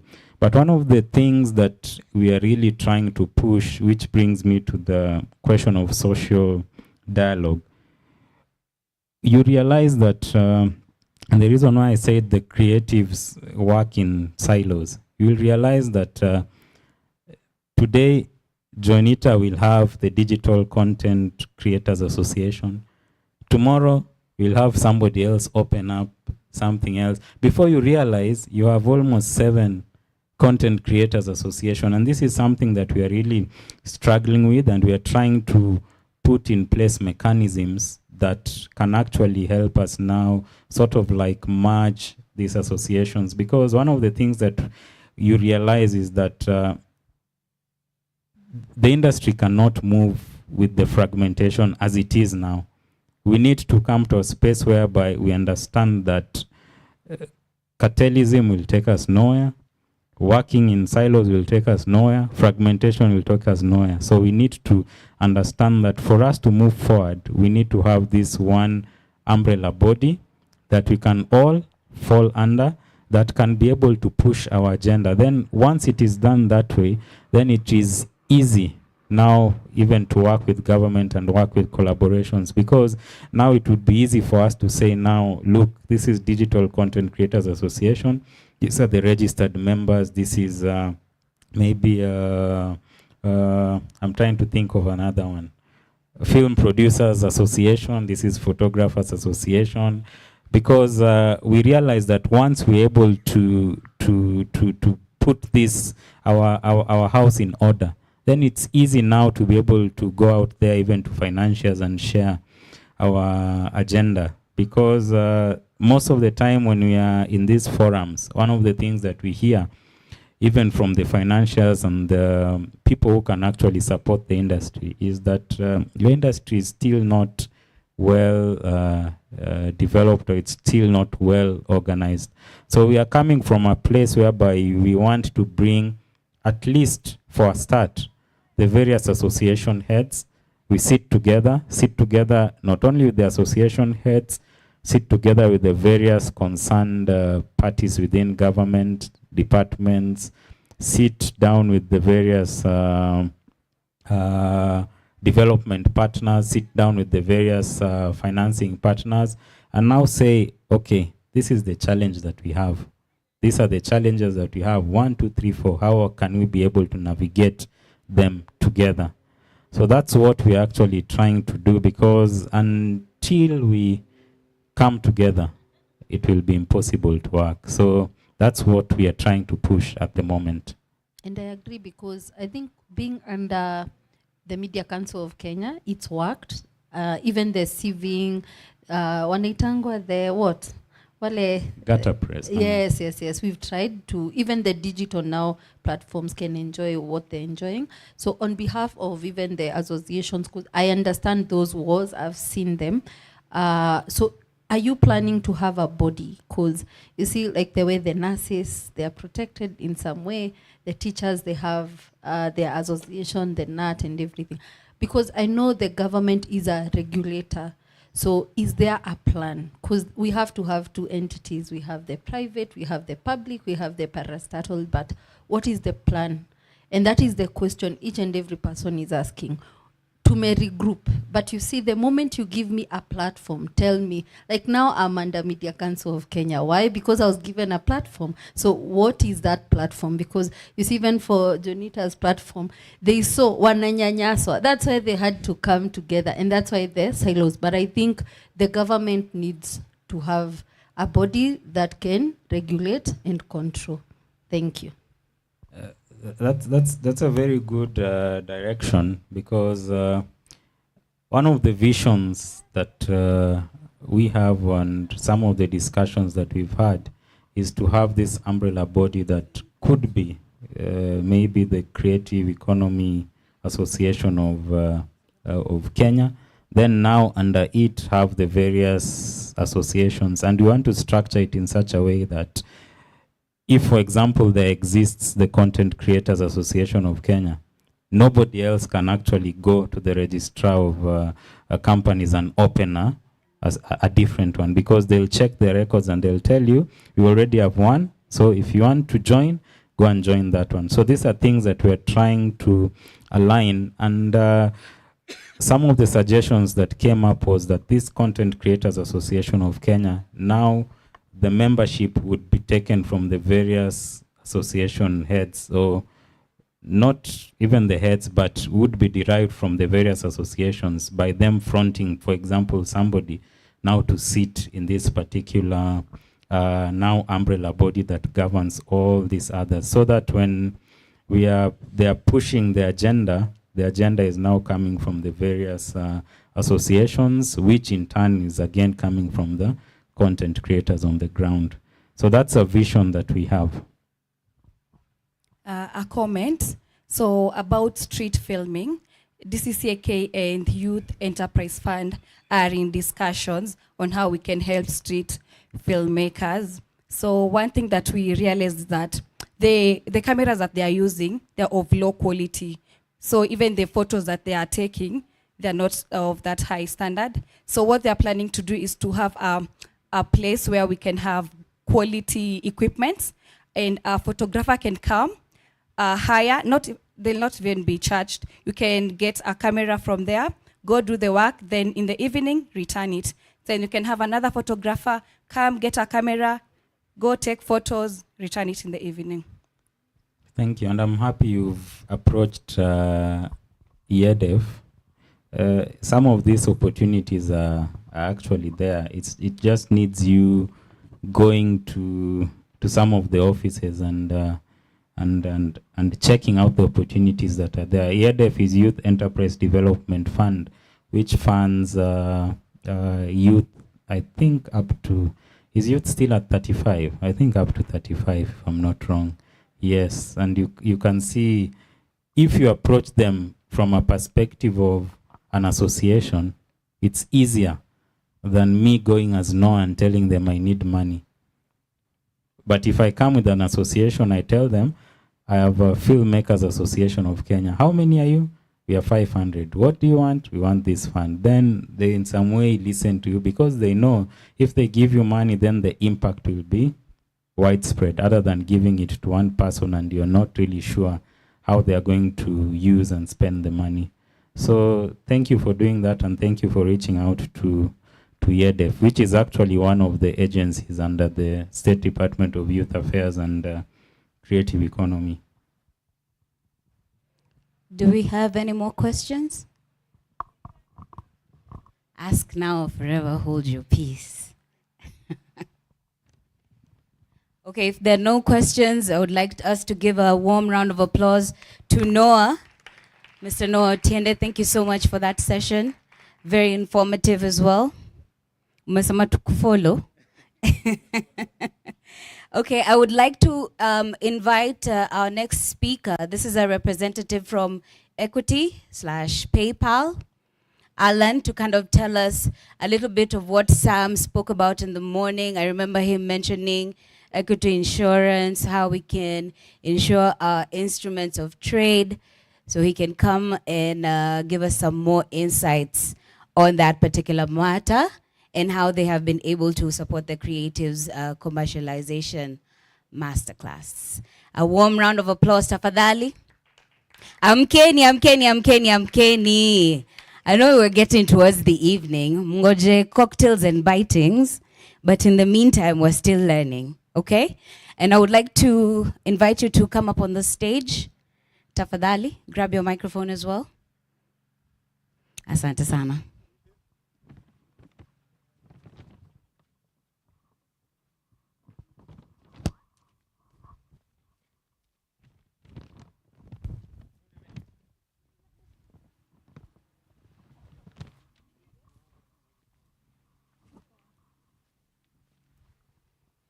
Okay, let me lend you mine. Sijui kama utanipatia funding juu ya hii microphone. Good evening to you. Okay, so perhaps I should start with a story so that tuchangamke. So mine will be brief, just a couple of minutes, and I have two short stories that I would like to start. And as we proceed with the content for today, you'll get to understand why I prefer to start with the two. So one story, you remember a while back when the president was talking about unafinya computer na dollars inatoka? That was around 2 years ago, and online gigs and this creative space was booming, and guys were really making tunes. So I had a customer referred to me because they deemed the issue that really required quite some support. And once they came to us, they were really glad at the end because the issues that we sorted them out, they were seeking to get paid via PayPal and required to initiate withdrawals and access the funds into the country. And they were going to do it for a long time. So they came to us initially with the intention just to set up a PayPal account and withdraw. Then with time, this individual realized that you can not only just initiate withdrawals to a local currency account, that's case, you can use, you can link your PayPal account to your USD account and initiate withdrawals and get some advantage in terms of you're able to access your funds in foreign currency, and if you're traveling, it comes in as a boost. But the story does not end here because with time, as we consulted with this customer, they realized that with Equity Bank, you're still able to get premium cuts, and these gave them more benefits even as they traveled as part of their business to Dubai, and while at the international airport lounges, they would access VIP and all that just because of the cuts they had been issued with.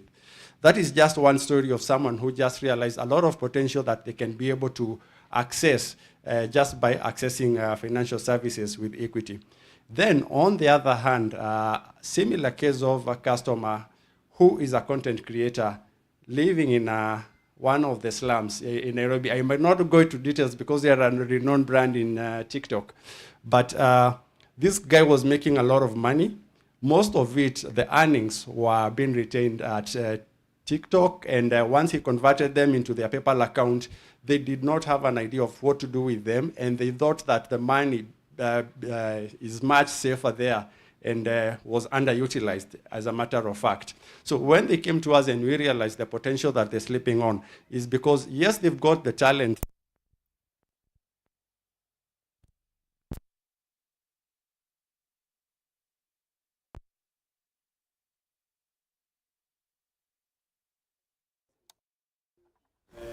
Equity account, and it was running into millions. And you hear the guys from a slums hoping to just do his gigs for a while before he now starts investment. But investment is not something that you wake up and now you're ready to. It's a gradual journey and something that should be there as a side hustle. So we came in and we supported this person, and they realized what they are able to do with the money once they initiated it and withdraw into the Equity Bank account, and they were able to get sound financial advice on how to invest it, and they are more happier right now, and they still continue to do their gigs. So my name is Alan Njoroge, and I work within Equity's International Banking and Cross-Border Payments. So what we do is we curate solutions that support Kenyans when it comes to cross-border payments and remittances, and not just get solutions, but also partner with strategic partners who come in. And once we partner, we're able to offer better financial services. And one such partner is PayPal. So Equity Bank is the only bank which has currently partnered with PayPal to offer PayPal withdrawal service. But right before I get into PayPal, I'd just like to cover a few more areas that my team lead commented on earlier in the session. So you are aware, and I'm not going to be here selling you all our products, but tuingie financial class kidogo tu, and we know what advantages we can just derive by knowing how to work around your finances. Okay? So I know we have one campaign here, Lipa Bila Pressure, and maybe you've interacted, and we are selling you the Equity card. We are telling you you can make payments for free. So how many of you have actually taken a minute, gone through your statement, and when you make payments using wallet or other means, and their charges, kila mahali ukienda unalipa na wallet, unaangalia umechajiwa this amount. Cumulatively, how much does it run to at the end of the year? Yes? Of course, there is a gift for participation. So, yes? It can run into thousands. Yes. So I tasked one person, and the amount was just an average Kenyan commuting to work. And it ran to slightly above 5,000. And I was telling him, that's my budget for my annual budget for an official shoe. You know, man. Anyway, so besides the point, but the point is with Equity, whenever you are paying with Equity, for instance, when you're paying with your Equity card at a supermarket, at a petrol station, wherever, it's free for you as the customer once you swipe. So if the amount indicated is 300, you pay 300, there is no extra charge for you, okay? Right? The other thing is where you see that you can pay through Equity, and we have the Equity Pay Bill. It's free for you as the customer. Also, when you're sending money directly, Equity to Equity, it's also absolutely free. So you don't get to spend any amount on fee. So hapo nimewachanua kidogo, sio? So that extra 5,000 shilling or 10,000 depending, you know where to take it. So you can visit us at our branch, and you'll realize we have an amazing suite of products for cards. From if your parents back home anauliza ni kadi gani nitachukua, we have some cards that are tailor-made for just those who are not using international payments. We have cards from Visa, Master, Amex that you can use internationally, and not just for cash, but even for USD. Okay? Right. So the other product that Sam spoke about is insurance. And I don't know if most of you know that the biggest peril that you can face is losing your belongings through fire, back at home, your equipment, your motor vehicle, and all that. We can't ever overemphasize about health insurance, because until you need it is when you really know its importance. So you can always get to speak to us about it. And the biggest, the most funniest thing is, and secretary now IB hapa, just walk into any Equity Bank branch, enter all the way to the manager, sit with them, get to know what we are offering, and get free financial. Okay? And you're able to benefit a lot. So I mentioned about international banking, and before I just jump right into PayPal, one more thing that I'd like to mention.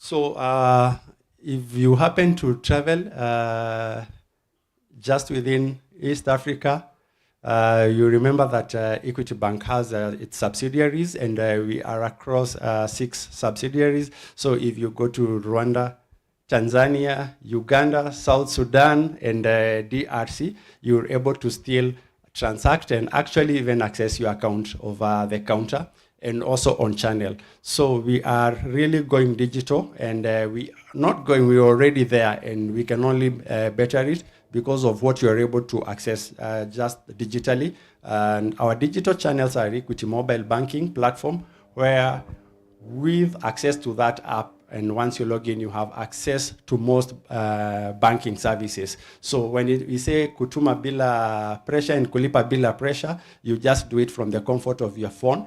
And if you prefer using a laptop, then we have Equity Online. For those in business and enterprise, large enterprise, we also have another channel called Equity Online for Business that has amazing capabilities, including bulk uploads and a lot that you can really benefit from. But lastly, now allow me to just get into a partnership with PayPal and the Equity PayPal withdrawal service, and then I can wind it up, and if any question I can respond to. So PayPal has, I know most of you might already be using PayPal to get paid in Kenya, and you might have a question or two. And if you're yet to, and you are getting onboarded, we might as well just support you and give you some bit of guidance. But just to skip that and go to the partnership, we've partnered with PayPal to offer PayPal withdrawal service. It's offered on Equity Mobile, and it's instant. So the moment that you get paid, and for you to get paid, we'll get there. But the moment that you get paid, you're able to just convert your cash directly, and it gets into your Equity Bank account, and you're able to withdraw. So, or pay, not necessarily withdraw at an agent or an ATM, because we have gone digital. So you may ask exactly who uses PayPal and how do you get to access PayPal. So anyone in the creative space, if you, for instance, are a TikToker and you earn, including gifts from your followers, and you can choose PayPal as a checkout option. In any other areas, in any other gig that you're doing, and PayPal is available as one of the checkout option, whether you're in hospitality, a tour operator, etc., you can get paid through PayPal. Okay, and even for those in enterprise, I already spoke about hospitality and tour operators. We have those who are running institutions with students who are abroad and can get paid via PayPal and access their funds through Equity. So it's a wide range of verticals of users, and we can guide you further. And if not PayPal, we also have financial services that maybe I might not speak into them right now, that if you come to us, we'll be able to guide you accordingly and advise on how you can access funds. So I'll just stop at that and take this opportunity to thank the organizers, courtesy of Judy, Pulse, Connect Africa, and every other person who's really put effort into this, and we'll continue interacting with you. So take a minute to visit us at our booth there. Just ask any question and feel free to interact. So necessarily we're not even going to entice you to open an account, because I assume you already are, but in case you do, we'll support you. But let's have that discussion and see what value you can derive by accessing financial services through Equity Bank. Thank you. Thank you so much. Do we have a question before we let him off stage? None at all. So definitely, thank you so much. You'll still be here tomorrow so that people can have more discussions with you, figure out as creatives how we can get on board as well. Yes? Yes. So we're coming to the tail end of today's sessions. And we're here with creative. So we've seen fashion models in the house. We've seen film creator also on board. Now we would want to move on to the next stages where we have some performances from creatives also within. So Branko, are you ready? Please come close by, then we will just move on into that. We have 2 performers in the house today, and just as a way to close off the evening, we'd want to hear that and also shake somebody while at it, yes? I want to thank Fiona all the way from Uganda for making it, Fiona, so thank you for being a part of this process. We say it is creatives across East Africa, and that's just a good representation of it. We've been live on the pages at Pulse Live Kenya. So again, if you missed any part or you'd want to engage more with some of the content, please visit that part once again. Mr. Tiende, thank you. That was a very informative session as well. Again, a room filled with people with all kinds of expertise this far. Again, get all those contacts as much as possible, because this conversation is not ending from this point. Please stand up. Do want us to recap on that warm-up we did in the morning. I want to thank trainer Elvis from KU. I didn't know I would use this part of activity in these endeavors. But yeah, before I hand over to Branko, let's just stand up one last time. You remember what we did? Start left, go right, go to the waist. I want to add another one in the head, kata and kukubali, yeah? As Branko is also preparing, because I know he's ready to give you an electrifying performance. So before that, let's start on the right. I said I will want to be confirming my right and left all through, so let's start with the right.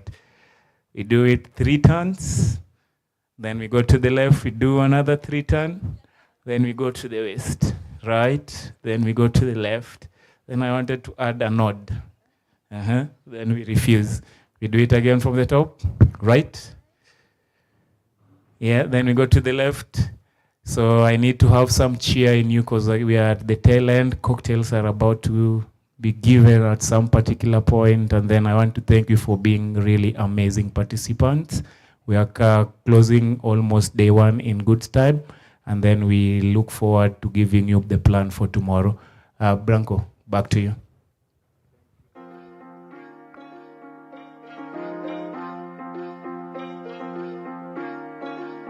Well on.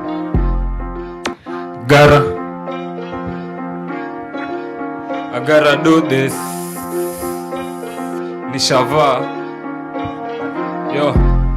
Take a look on nimevaa. I gotta do this. Kama piga luku, angalia luku umevaa. Yo. Take a look nimevaa. Rada ni safi, kila kitu nishava. Nachafua sinu kimblend na kuvaa. Hakuna polisi huku, si ndio gava. Cheki luku nimevaa. Rada ni safi, kila kitu nishava. Nachafua sinu kimblend na kuvaa. Hakuna polisi huku, si ndio gava. From the hood ni playlist ina catalog tu. Nimebeba shoka, nimesha catalog. I'm back again, kuchain up my dog. Ukicheka blogger, finally wina kublog. Nikisaka pepa suwa na chorea. Awale wanabonga shit na wanyorea. Kama kona nguri ojia takungorea. We so organized kama jeshi ya Korea. Cheki luku nimevaa. Rada ni safi, kila kitu nishava. Nachafua sinu kimblend na kuvaa. Hakuna polisi huku, si ndio gava. Cheki luku nimevaa. Rada ni safi, kila kitu nishava. Nachafua sinu kimblend na kuvaa. Hakuna polisi huku, si ndio gava. Good from the market. Whether ni forenza kawom na leather jacket. Na ball ndani ya basket, wakibonga in bracket. Financial budget ndo mayuto na target. Ni kushow vitu nidla. Aya, buda cheki, niko na ngusu, kiseti una bleki. Mamoro hata kuanda kama una sleki. Hiki tusifani, ndo maana tucheki. Na kunywa waba kama na isikiu. Follow your lane, maheta sawezi kiu. Business you, veteran na chiu. Brand shango, ready ni madafiu 254. Saini Masterclass imegada. Madoba zina drop one after another. From motherland na daini and the father. Mina risk life like there's no other. Cheki luku nimevaa. Rada ni safi, kila kitu nishava. Nachafua sinu kimblend na kuvaa. Hakuna polisi huku, si ndio gava. Cheki luku nimevaa. Rada ni safi, kila kitu nishava. Nachafua sinu kimblend na kuvaa. Hakuna polisi huku, si ndio gava. Yo, say, you know we do it man. Masterclass. Yo, kila sana moja kako. moja ingine manze. Cargo. Money.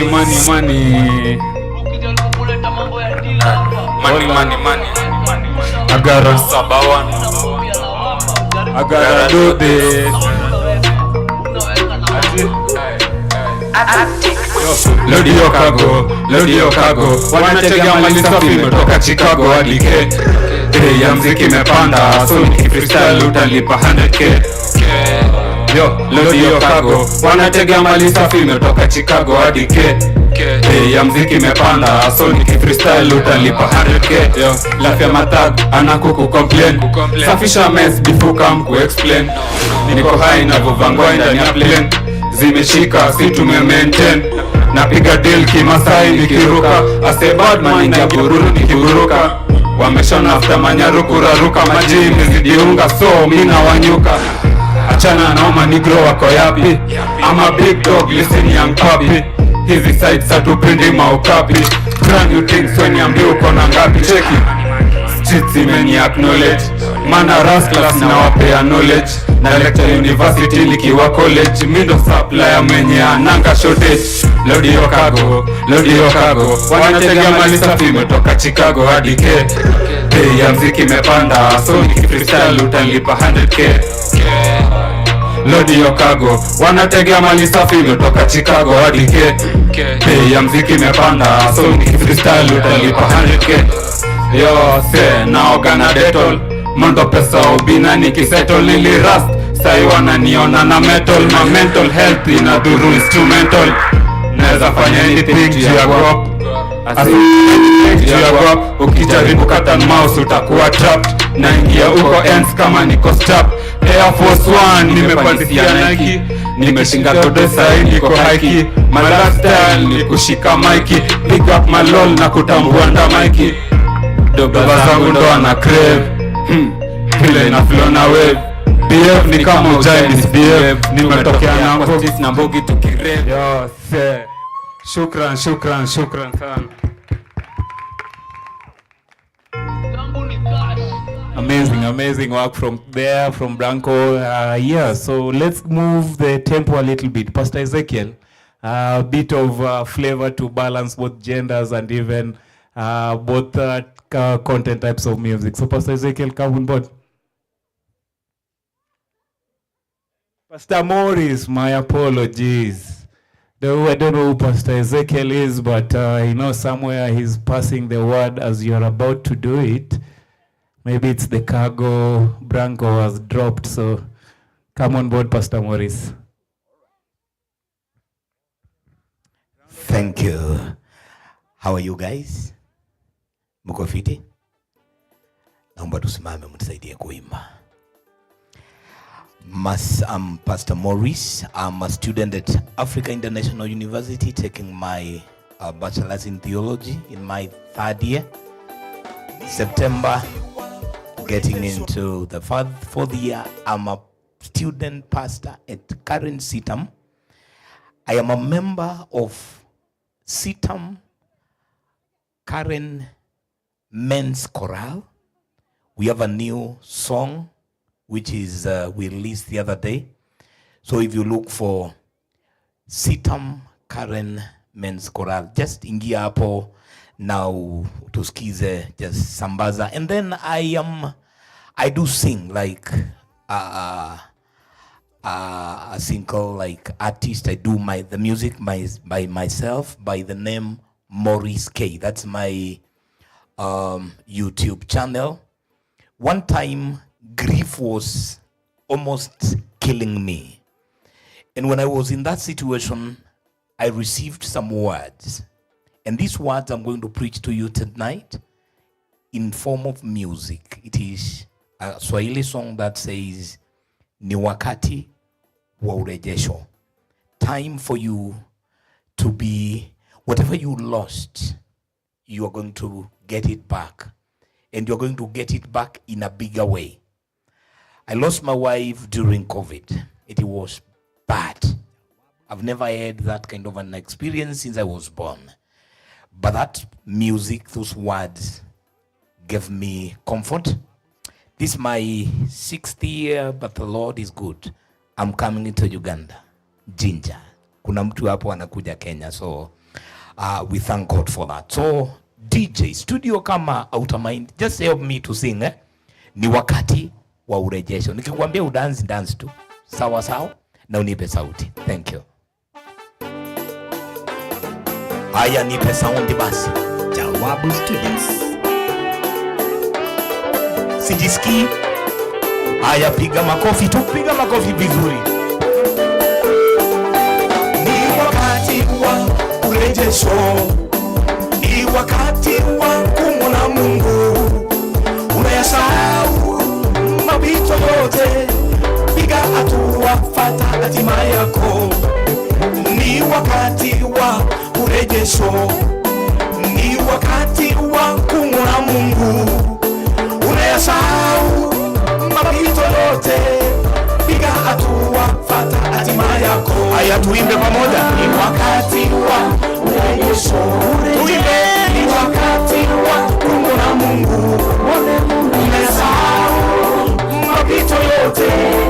Piga hatua, fata hatima yako. Ni wakati wa urejesho. Ni wakati wa kumwona Mungu. Unayasahau mapito yote. Piga hatua, fata hatima yako. Ni mwenyewe ni mshuhuda wa mambo ninayoyasema. Kukataliwa, kunyanyaswa na watu wangu niliowadhamini. Waliona mimi sifai, wakaona mimi nina shida. DJ, inakuaje? Haya, piga sasa makofi vizuri sasa. Na uimbe, nikikwambia uimbe unaimba. Haya. Alright. Makofi. Ni wakati wa urejesho. Ni wakati wa kumwona Mungu. Unayasahau mapito yote. Piga hatua, fata hatima yako. Ni wakati wa urejesho. Ni wakati wa kumwona Mungu. Unayasahau mapito yote. Piga hatua, fata hatima yako. Haya, tuimbe sasa. Ni wakati wa urejesho. Sisikii sauti. Ni wakati wa kumwona Mungu. Unayasahau mapito yote. Piga hatua, fata hatima yako. Tunaimba. Ni wakati wa urejesho.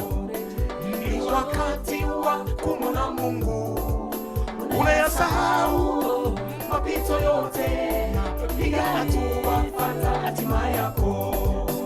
Ni mwenyewe ni mshuhuda wa mambo ninayoyasema. Kukataliwa, kunyanyaswa na watu wangu niliowadhamini.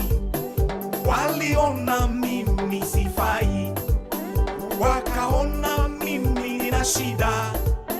Wakanishimanga, kunichekelea, lakini Yesu akaja kwa ajili yangu. Hivyo mimi nasema wakati wa urejesho. Tuimbe. Ni wakati wa kumwona Mungu. Unayasahau mapito yote. Fanya kama mimi. Hivi. Hivi tu. Hivi tu.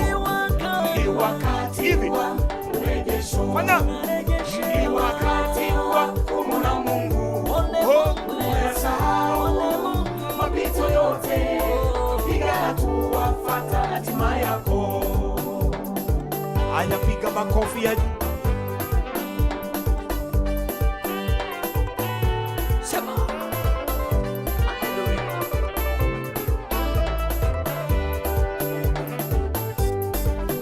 Safari yetu ya mbinguni ina changamoto chungu nzima.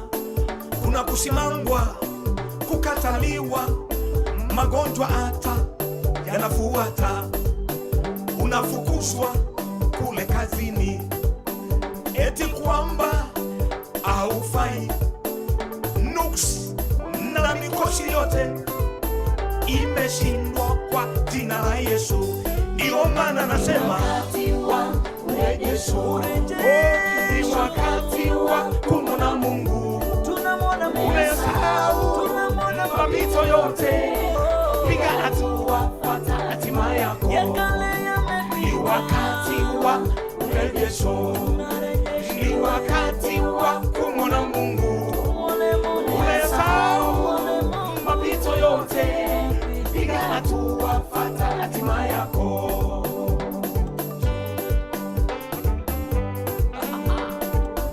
Haya, fanya kama mimi. Kidogo tu. Kidogo tu.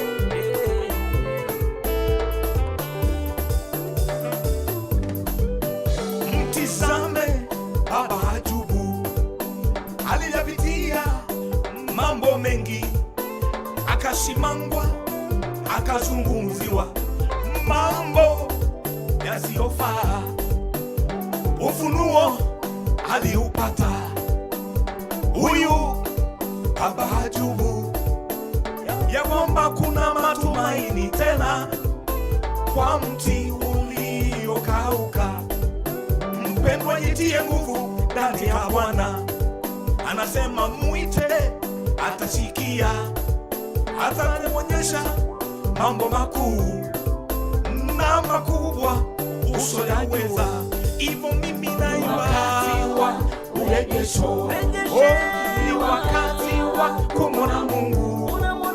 Unasahau mapito yote, piga hatua, fuata hatima yako. Ni wakati wa urejesho, ni wakati wa kumwona Mungu. Unasahau mapito yote, piga hatua, fuata hatima yako. Haya, tunamalizia one more time. Kwake Yesu anakuita vile ulivyo, na mizigo yako leta kwake Yesu. Pumziko lako liko kwa yeye. Achoki na mawazo yote, achoki na kilio chako. Mizigo yako anawambia ilete kwake leo upumzike. Hivyo ninasema wakati wa urejesho. Haya, tunamalizia wakati wa kumwona Mungu. Umesahau mapito yote, piga hatua, fuata hatima yako. Ni wakati wa urejesho, ni wakati wa kumwona Mungu. Umesahau mapito yote, piga hatua, fuata hatima yako. Haya, studio. Thank you so much. Thank you, studio.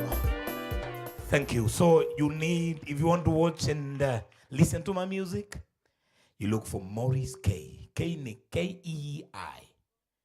And subscribe, share my music, and the Lord bless you. Thank you.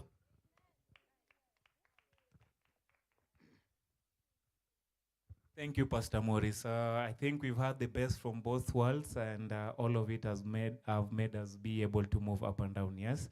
Just to close it off, the people who've hosted us here today, Promised Land, are we having a representative around just to tell us a thing or two on what you guys do here, how people can get on board with you for future events, collaborations? I know there's a studio also here somewhere, how they can go on board with it. Do we have anyone from Promised Land? Going once, do we have someone from Promised Land with us? Who can come just give us a brief on what happens here, as we call it first day? No? Ruby, do you want to join me on board just as we do the closing remarks for today's Masterclass Day 1? And as we also try to have a look at what is going to be coming up for Day 2, look at some of the recaps of what has stood out. Just a little bit, what stood out for you? Because I already have someone in mind. Definitely Mr. Attendance facilitation. That session I think was very powerful because I feel as creatives, there's really not too much that we could do without government support. So yeah, I enjoyed that session. What about you?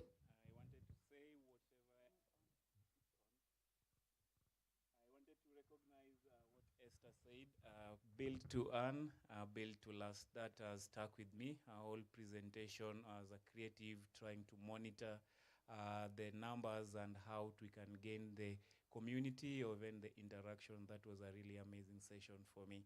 So I'll definitely be going back on that live link just to hear more and in detail exactly how I can improve on my content.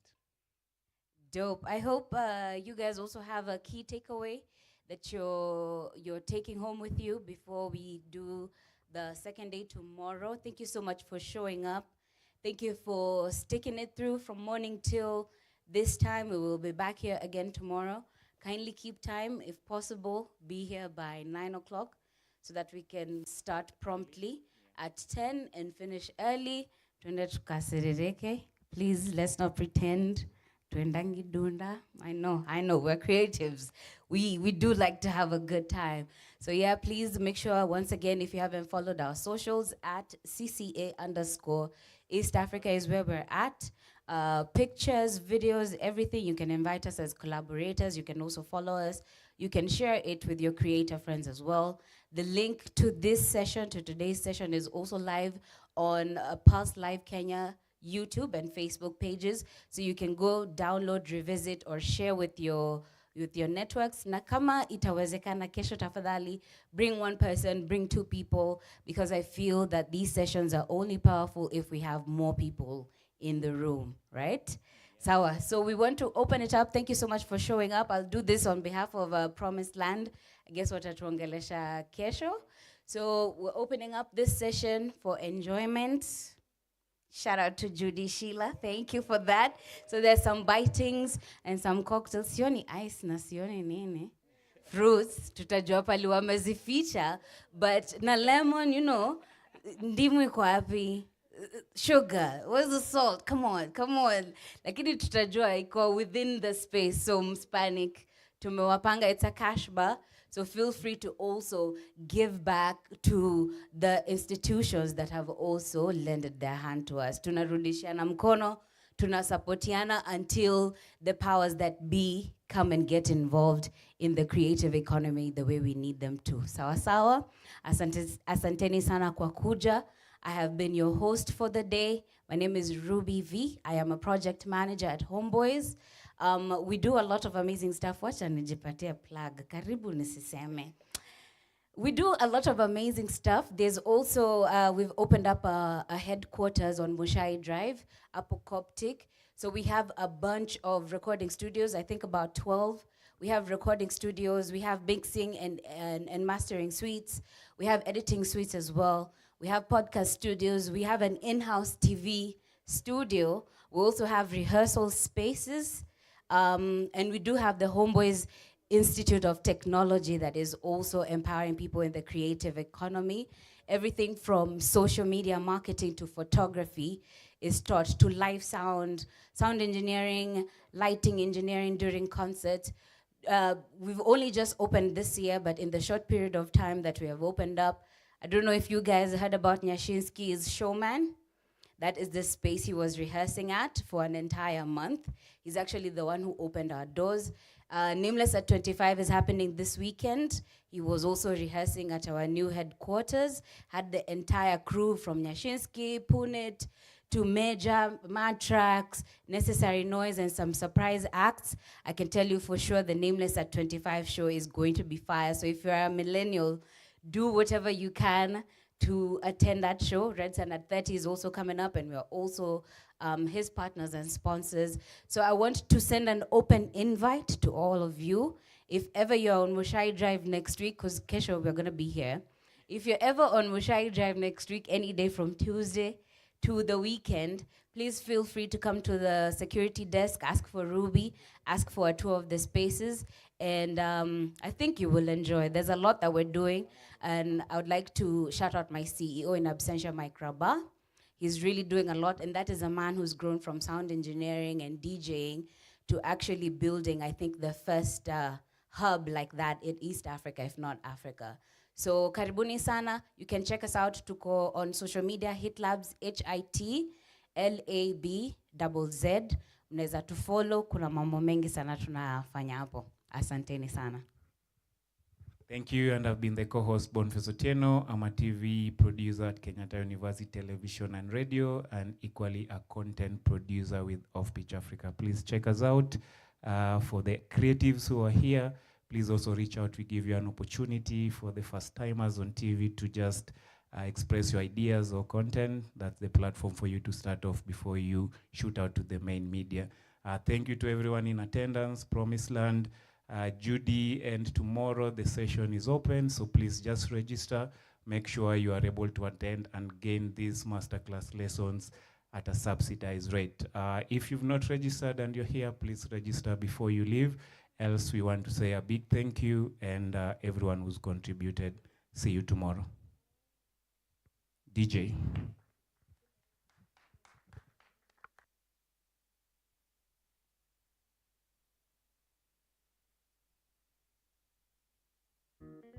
Déjà qu'on n'aimait pas brûler ça. Excusez-moi, veux tout danser comme pas. Moi, pas comme femme haïtienne, tous comme ça. Ou mettre madame, moi, c'est yon egg nature. Danser, blaguer.